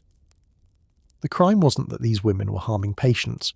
The crime was that they dared to practice medicine at all. The petition demanded the imposition of fines and long imprisonment on any woman who attempted to use the practice of physic. They wanted women who practiced medicine to be fined heavily and thrown in prison. This wasn't about protecting patients. This was about protecting market share. And you know what? It worked. By the 14th century, male doctors had essentially won a monopoly over treating wealthy patients. Nobles, royalty, the upper classes, they were legally required to use licensed physicians. The only exception was obstetrics, because even the male doctors knew they didn't have the faintest idea how to deliver a baby safely, so they grudgingly left that to midwives. But winning the upper-class market wasn't enough, because the vast majority of people, peasants, workers, regular folk, still went to traditional healers. That was a huge untapped market. All those potential patients, all that potential income going to unlicensed practitioners. How frustrating for the licensed physicians. So the strategy evolved. If you can't compete on merit, change the rules. Make what your competitors do illegal. Make it heretical. Make it witchcraft. There are documented cases where physicians served as expert witnesses in witch trials. They'd examine the herbs a healer used and testify that those herbs couldn't possibly work. That successful healing must therefore be supernatural demonic. Never mind that these same herbs had been used effectively for generations. Never mind that the healer had documented successes. The physician would testify that natural medicine couldn't do what she'd done, so she must have used dark magic. And then what happens? The healer is executed. Her patient base needs someone new, and conveniently there's a licensed physician right there ready to step in and take over her practice. It's elimination of business competition through judicial murder. Let me give you a specific documented example. In Germany in the early 1600s, there was a case involving a woman healer named Anna Eberle. She was a skilled practitioner who treated many people in her community successfully. The local licensed physician, a man named Dr.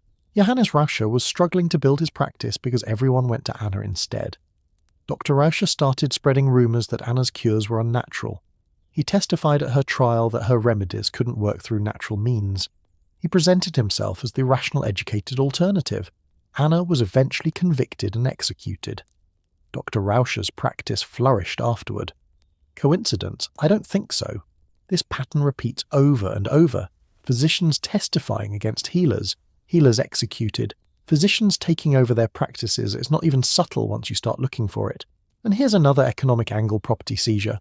When someone was convicted of witchcraft, their property and possessions were typically confiscated by the authorities. This served multiple purposes. First, it paid for the trial and execution. Remember, the accused had to pay for their own imprisonment, their own torture, even the wood for their own execution fire. These costs would be deducted from the seized property. But there was usually property left over after costs, and that surplus, it would go to the local lord, the church, the government officials involved. There was a financial incentive to accuse and convict people with property. The more witches you found, the more wealth you could confiscate. There are documented cases where wealthy people were specifically targeted for witch accusations because of their assets. A widow with property and no male relatives to protect her perfect target. A successful healer who'd accumulated some wealth through her practice. Even better, you eliminate a professional competitor and get her property. In some German territories, the witch prickers, those professional witch hunters I mentioned earlier, were paid per conviction. Think about that incentive structure. Your income depends on finding people guilty. Are you going to be impartial? Are you going to give anyone the benefit of the doubt? Of course not. You're going to find guilt everywhere because that's how you get paid. There's a case from Scotland where a professional witch hunter named John Kincaid was so successful at finding witches that he became wealthy from his fees. He examined hundreds of accused people and found evidence of witchcraft on nearly all of them. Years later, as I mentioned before, it was discovered he'd been using trick needles, retractable needles that appeared to pierce the skin but didn't, making it look like he'd found devil's marks. He'd been committing fraud for profit and people died because of it. But he made money, so he kept doing it. The economic angle also explains why witch trials were more severe in some regions than others. Germany, which had the highest number of executions, was politically fragmented into hundreds of small principalities, each with its own ruler trying to assert authority and generate revenue. Witch trials were a way to demonstrate power, enforce religious conformity, and raise money through property confiscations. It was profitable governance. England, which was more politically centralised and had a stronger legal system with more protections for the accused, had far fewer executions. Partly this was because torture wasn't allowed to extract confessions, but it was also because property rights were more protected. The financial incentive to confiscate wasn't as strong, and the legal hurdles were higher. Spain and Italy under the Inquisition actually required that confiscated property go to the accused's heirs, not to the state or church. This removed the financial incentive for false accusations and convictions. It's one reason why Spain and Italy had relatively few witch executions compared to Germany or Scotland. Follow the money, and you start to see why the witch trials happened, where they did, when they did, and to whom. Now let's talk about midwifery specifically, because the economic attack on midwives was particularly systematic and particularly devastating. For centuries, childbirth was entirely women's territory. When a woman went into labour, she'd call for the midwife, and the birthing room would be filled with women, the midwife, female relatives, female neighbours. Men were excluded. This was women's business, women's knowledge, women's space. And midwives had status because of this. They were essential. Every baby born required a midwife's services. In a society where women gave birth to many children, midwives had steady work, reliable income, and social respect. They were professionals, even if they weren't called that. Male physicians wanted access to this market. They wanted to attend births to be the ones called when a woman went into labour. But they faced several problems. First, they didn't actually know how to deliver babies. University medical education didn't include practical obstetrics. Male physicians learned medicine from books written by men who'd never attended a birth. They knew theory, but not practice. Second, social norms prohibited men from examining women's bodies, especially their reproductive organs. Having a male doctor attend a birth was considered scandalous, immodest, inappropriate. Third, and most importantly, midwives were better at it. They had generations of accumulated knowledge. They understood childbirth intimately. Their outcomes were generally better than what happened when male physicians tried to intervene. So how did male physicians break into this market? Gradually, systematically, over centuries. They started by positioning themselves as the experts for complicated births, the difficult cases, the emergencies. They developed instruments like forceps, which they claimed made them more effective than midwives. Never mind that forceps often caused terrible injuries to both mother and baby. They were a technology, and technology meant progress, meant science, meant superiority. They used their institutional power to regulate midwifery. They established rules that midwives had to follow standards. They had to meet standards set by men who knew less about childbirth than the midwives did. They portrayed midwives as ignorant, superstitious, dangerous. They associated midwifery with witchcraft. Remember that quote from the Malleus Maleficarum, "No one does more harm to the Catholic faith than midwives." That wasn't accidental. That was a deliberate strategy to undermine midwives' credibility and create public suspicion. And slowly over the course of the 1600s, 1700s, and into the 1800s, male physicians took over obstetrics. Midwifery was pushed to the margins, eventually outlawed in many places.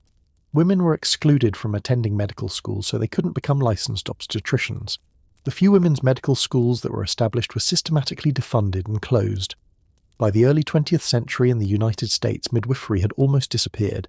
In 1900, about 50% of births were attended by midwives.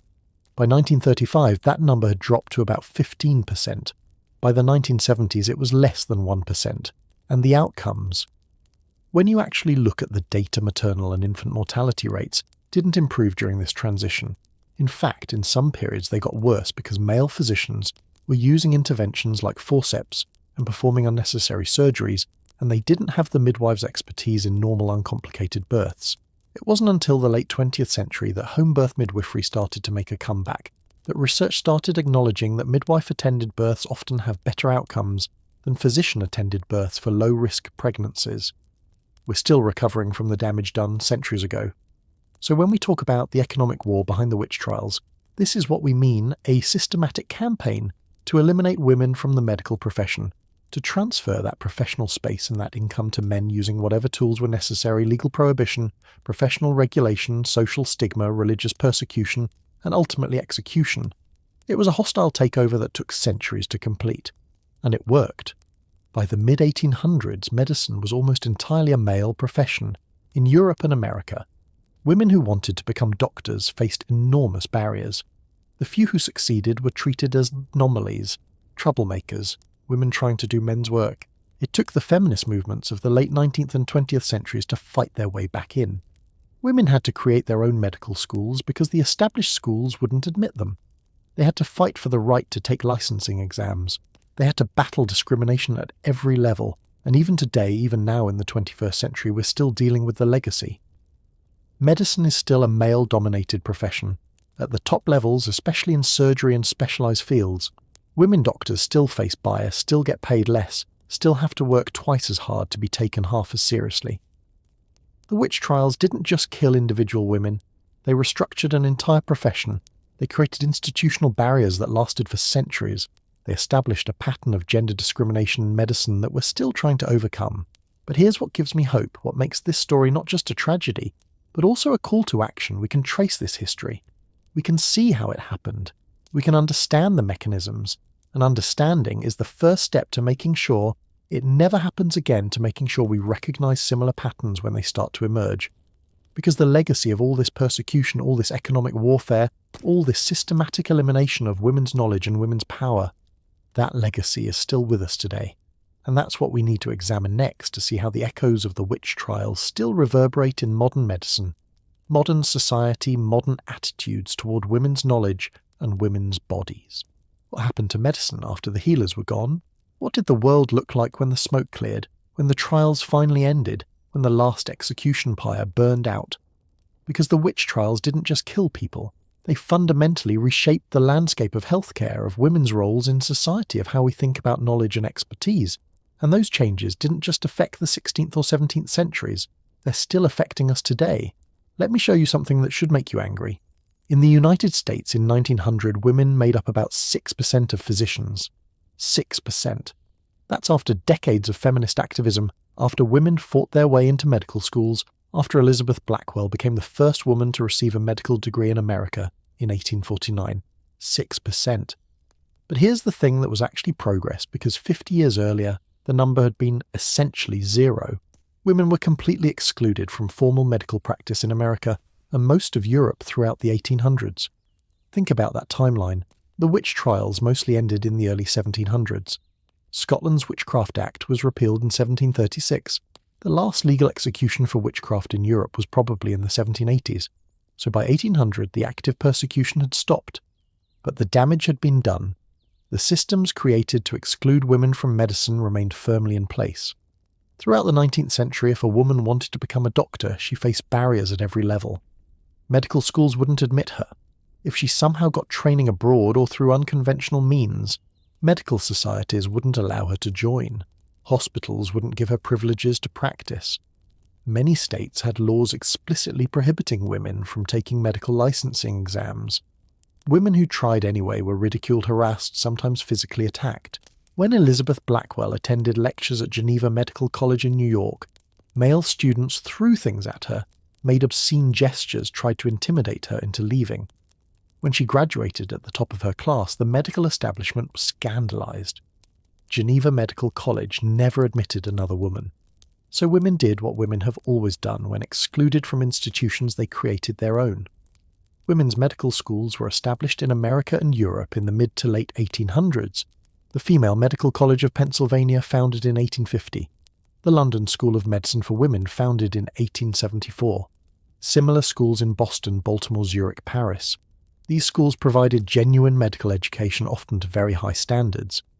But they were constantly underfunded, constantly fighting for legitimacy, constantly having to prove themselves. And systematically over the early decades of the 20th century, they were shut down or forced to close. Why? Well, in 1910, a man named Abraham Flexner published a report evaluating medical education in America. The Flexner Report, as it's now known, recommended closing many medical schools that didn't meet certain standards. Standards based on the Johns Hopkins model, which emphasized laboratory science, hospital-based clinical training and full-time faculty. Sounds reasonable, right? Improved medical education established standards. Except the standards were set in ways that women's medical schools couldn't meet. They didn't have the funding for elaborate laboratories. They didn't have access to major hospitals for clinical training because those hospitals discriminated against women physicians.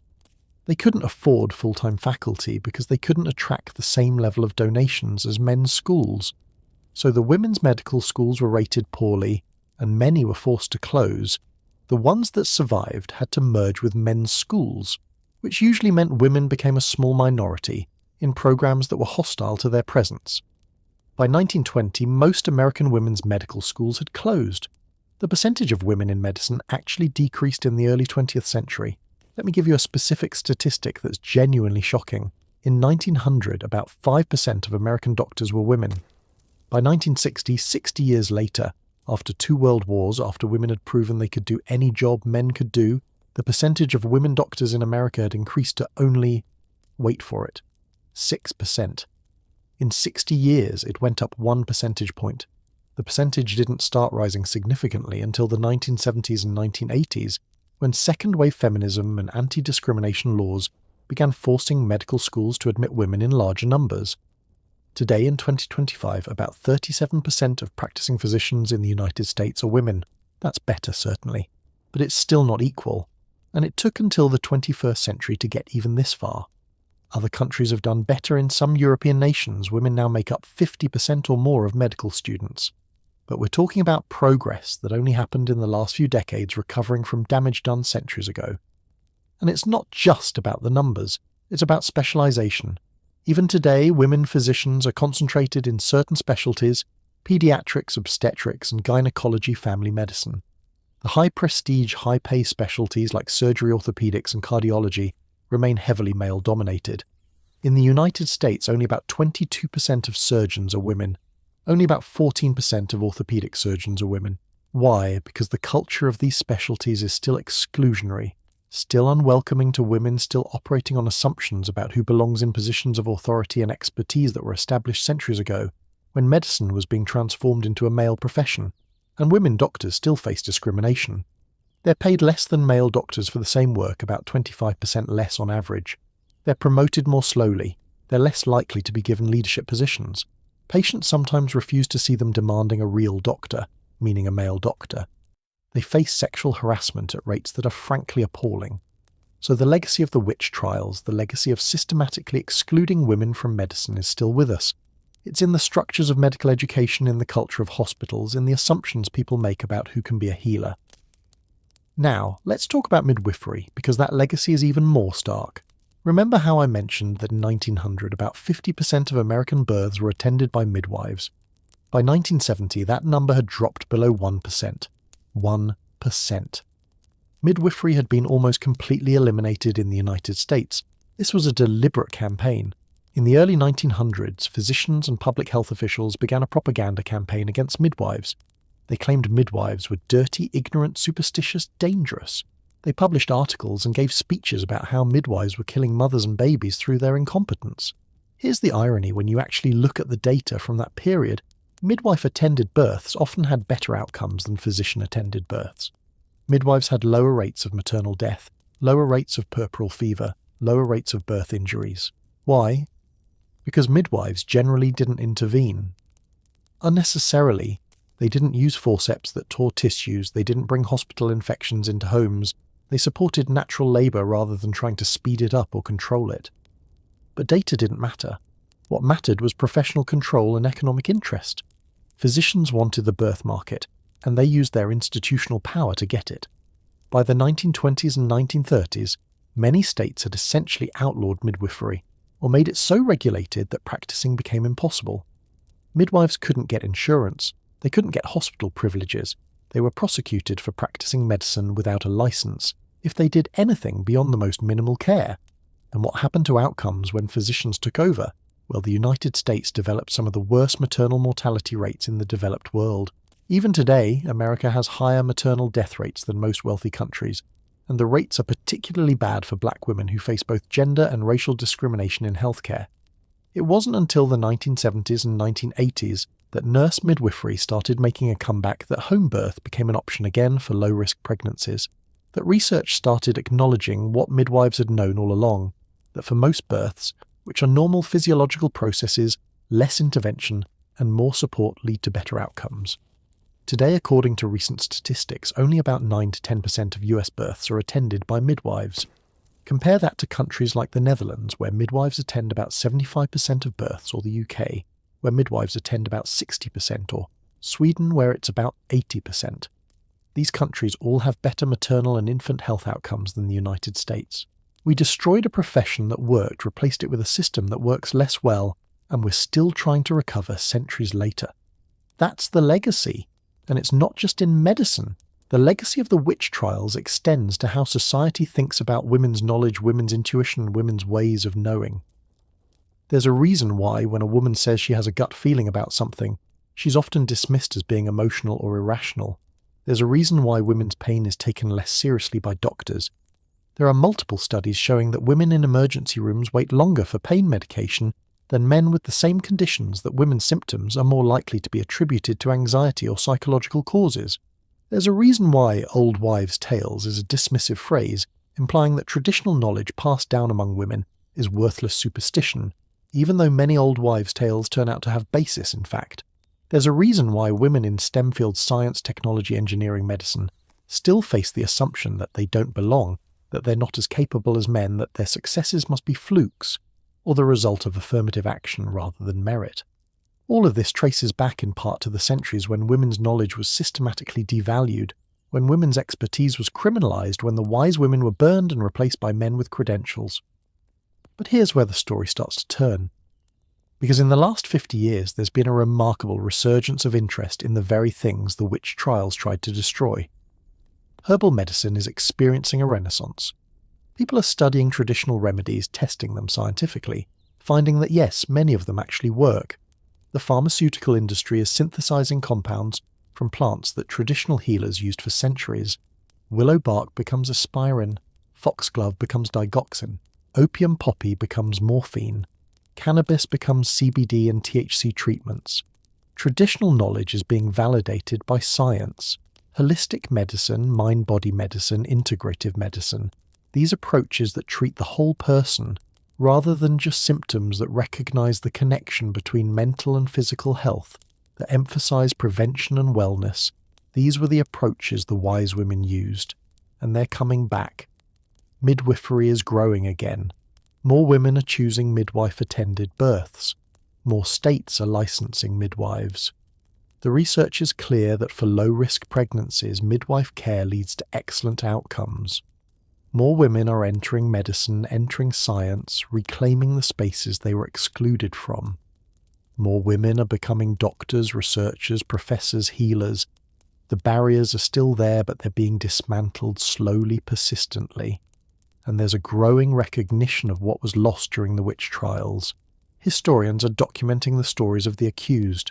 Communities are holding memorials. In 2022, Scotland issued a formal apology for the witch trials, acknowledging the injustice and honouring the victims. It took almost 300 years, but the acknowledgement matters. There are monuments now, memorials to the wise women who were killed.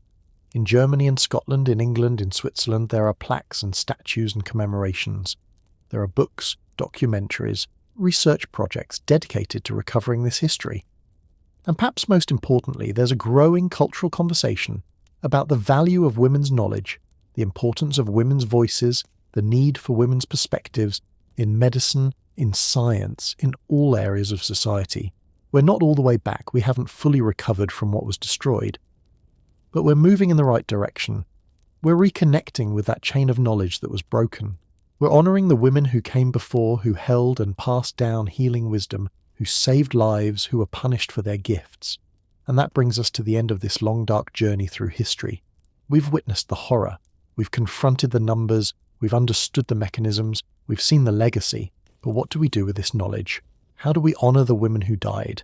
How do we make sure something like this never happens again? How do we carry their memory forward and ensure their wisdom wasn't lost in vain?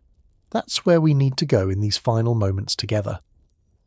So here we are, nearly 2 hours into this journey together, and I want to bring us back to where we started, to a single woman, to Agnes Sampson standing in her cottage in Netherkeith mixing herbs for a neighbour's fever, to Jacoba Felici visiting a patient in Paris carefully examining symptoms, prescribing a remedy that will actually work.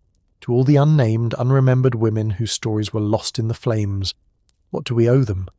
What do we owe these women who were tortured and killed for the crime of knowing too much, for the sin of being too skilled, for the audacity of being women with power? I think we owe them memory. We owe them the truth. And we owe them action. Let's start with memory, because this is where it gets personal. Right now, as you're listening to this, I want you to think about the women in your life. Your mother, your grandmother, your great-grandmother, your aunts, your sisters, your daughters, your friends, your colleagues, your neighbours. Think about what they know. Think about their skills, their wisdom, their particular ways of seeing the world. Maybe your grandmother knows which plants grow where and when. Maybe she has remedies passed down through generations. Maybe your mother has an intuitive sense for when something's wrong with you before you even realise it yourself. Maybe your friend is the one everyone calls when they need advice, when they're sick, when they're scared, when they need someone who just knows what to do. That knowledge, that wisdom, that intuitive understanding, it's precious, it's irreplaceable, and it's often taken for granted, dismissed as just women's work, just old wives' tales, just maternal instinct. But what if we honoured it instead? What if we recognised it as legitimate knowledge, valuable expertise, wisdom worth preserving and passing down? Because here's what the witch trials taught us. Knowledge can be destroyed, wisdom can be lost. When you systematically eliminate the people who carry knowledge, when you make it dangerous to practice what you know, when you replace experience with credentials and intuition with institutions, you lose something irreplaceable. So the first thing we can do to honour the wise women who were killed is to honour the wise women who are still here. Listen to them. Learn from them. Write down what they know. Ask your grandmother about her remedies, about her stories, about what she learned from her mother. Record it. Preserve it. Pass it down. Don't let the chain break again. And then there's the truth. Because for centuries the story of the witch trials was told in a way that justified them, that made them seem necessary, that portrayed the victims as actually guilty of something. The women were witches after all. They were dangerous. They consorted with the devil. The trials were about protecting society. But we know better now. We know that these weren't trials, they were executions with a legal veneer. We know that these weren't witches. They were healers, midwives, wise women, and anyone else who became inconvenient to those in power. We know that this wasn't about protecting society. It was about controlling women, monopolizing professions, seizing property, enforcing conformity. The truth matters, and telling the truth about the witch trials means acknowledging that this was a gendered atrocity, a systematic persecution of women and one of the largest campaigns of violence against women in Western history. In 2022, Scotland took a remarkable step. Nicola Sturgeon, who was then First Minister, issued a formal apology on behalf of the Scottish Government for the witch trials. She acknowledged that the estimated 4,000 to 6,000 people accused and the approximately 1,500 people executed were victims of injustice. She said that those accused of witchcraft were often women who were killed because they were poor, different, vulnerable, or in many cases just because they were women. It was the first official governmental apology for the witch trials from any country. And it mattered. Not because an apology can undo the horror, not because words can bring back the dead or heal centuries of injustice, but because acknowledgement is the foundation of justice. You can't begin to make amends until you admit what was done. Other communities have followed suit. Memorial stones have been erected. Plaques have been installed. In Germany, in Switzerland, in England, in various towns and cities, there are now monuments to the women who were executed as witches.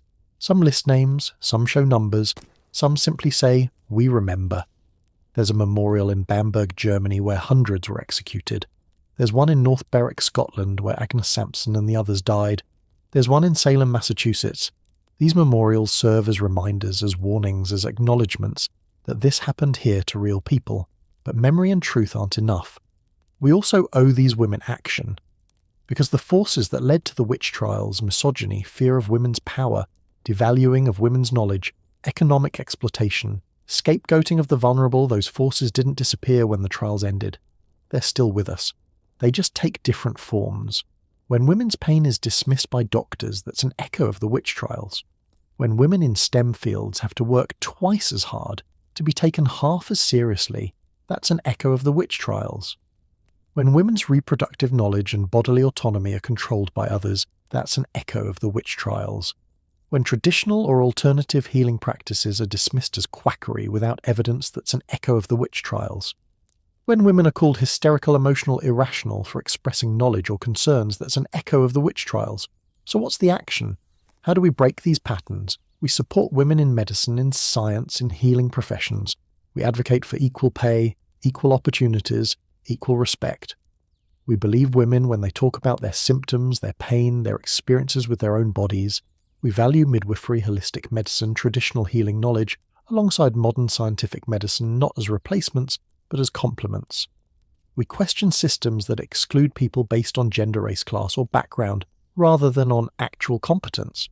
We recognise that credentials and degrees are useful, but not the only markers of knowledge and expertise. We understand that sometimes the person with the most relevant knowledge is the grandmother who's been doing this for 50 years, not the person who just got out of medical school. We teach this history, we tell these stories, we make sure that people know what happened, why it happened, and how to recognise when similar patterns are emerging. Because the witch trials didn't happen overnight. They built gradually through small acts of prejudice and exclusion that accumulated into systematic persecution. And we honour women's knowledge in all its forms. The empirical knowledge of the healer who knows which plants work because she's tested them for decades.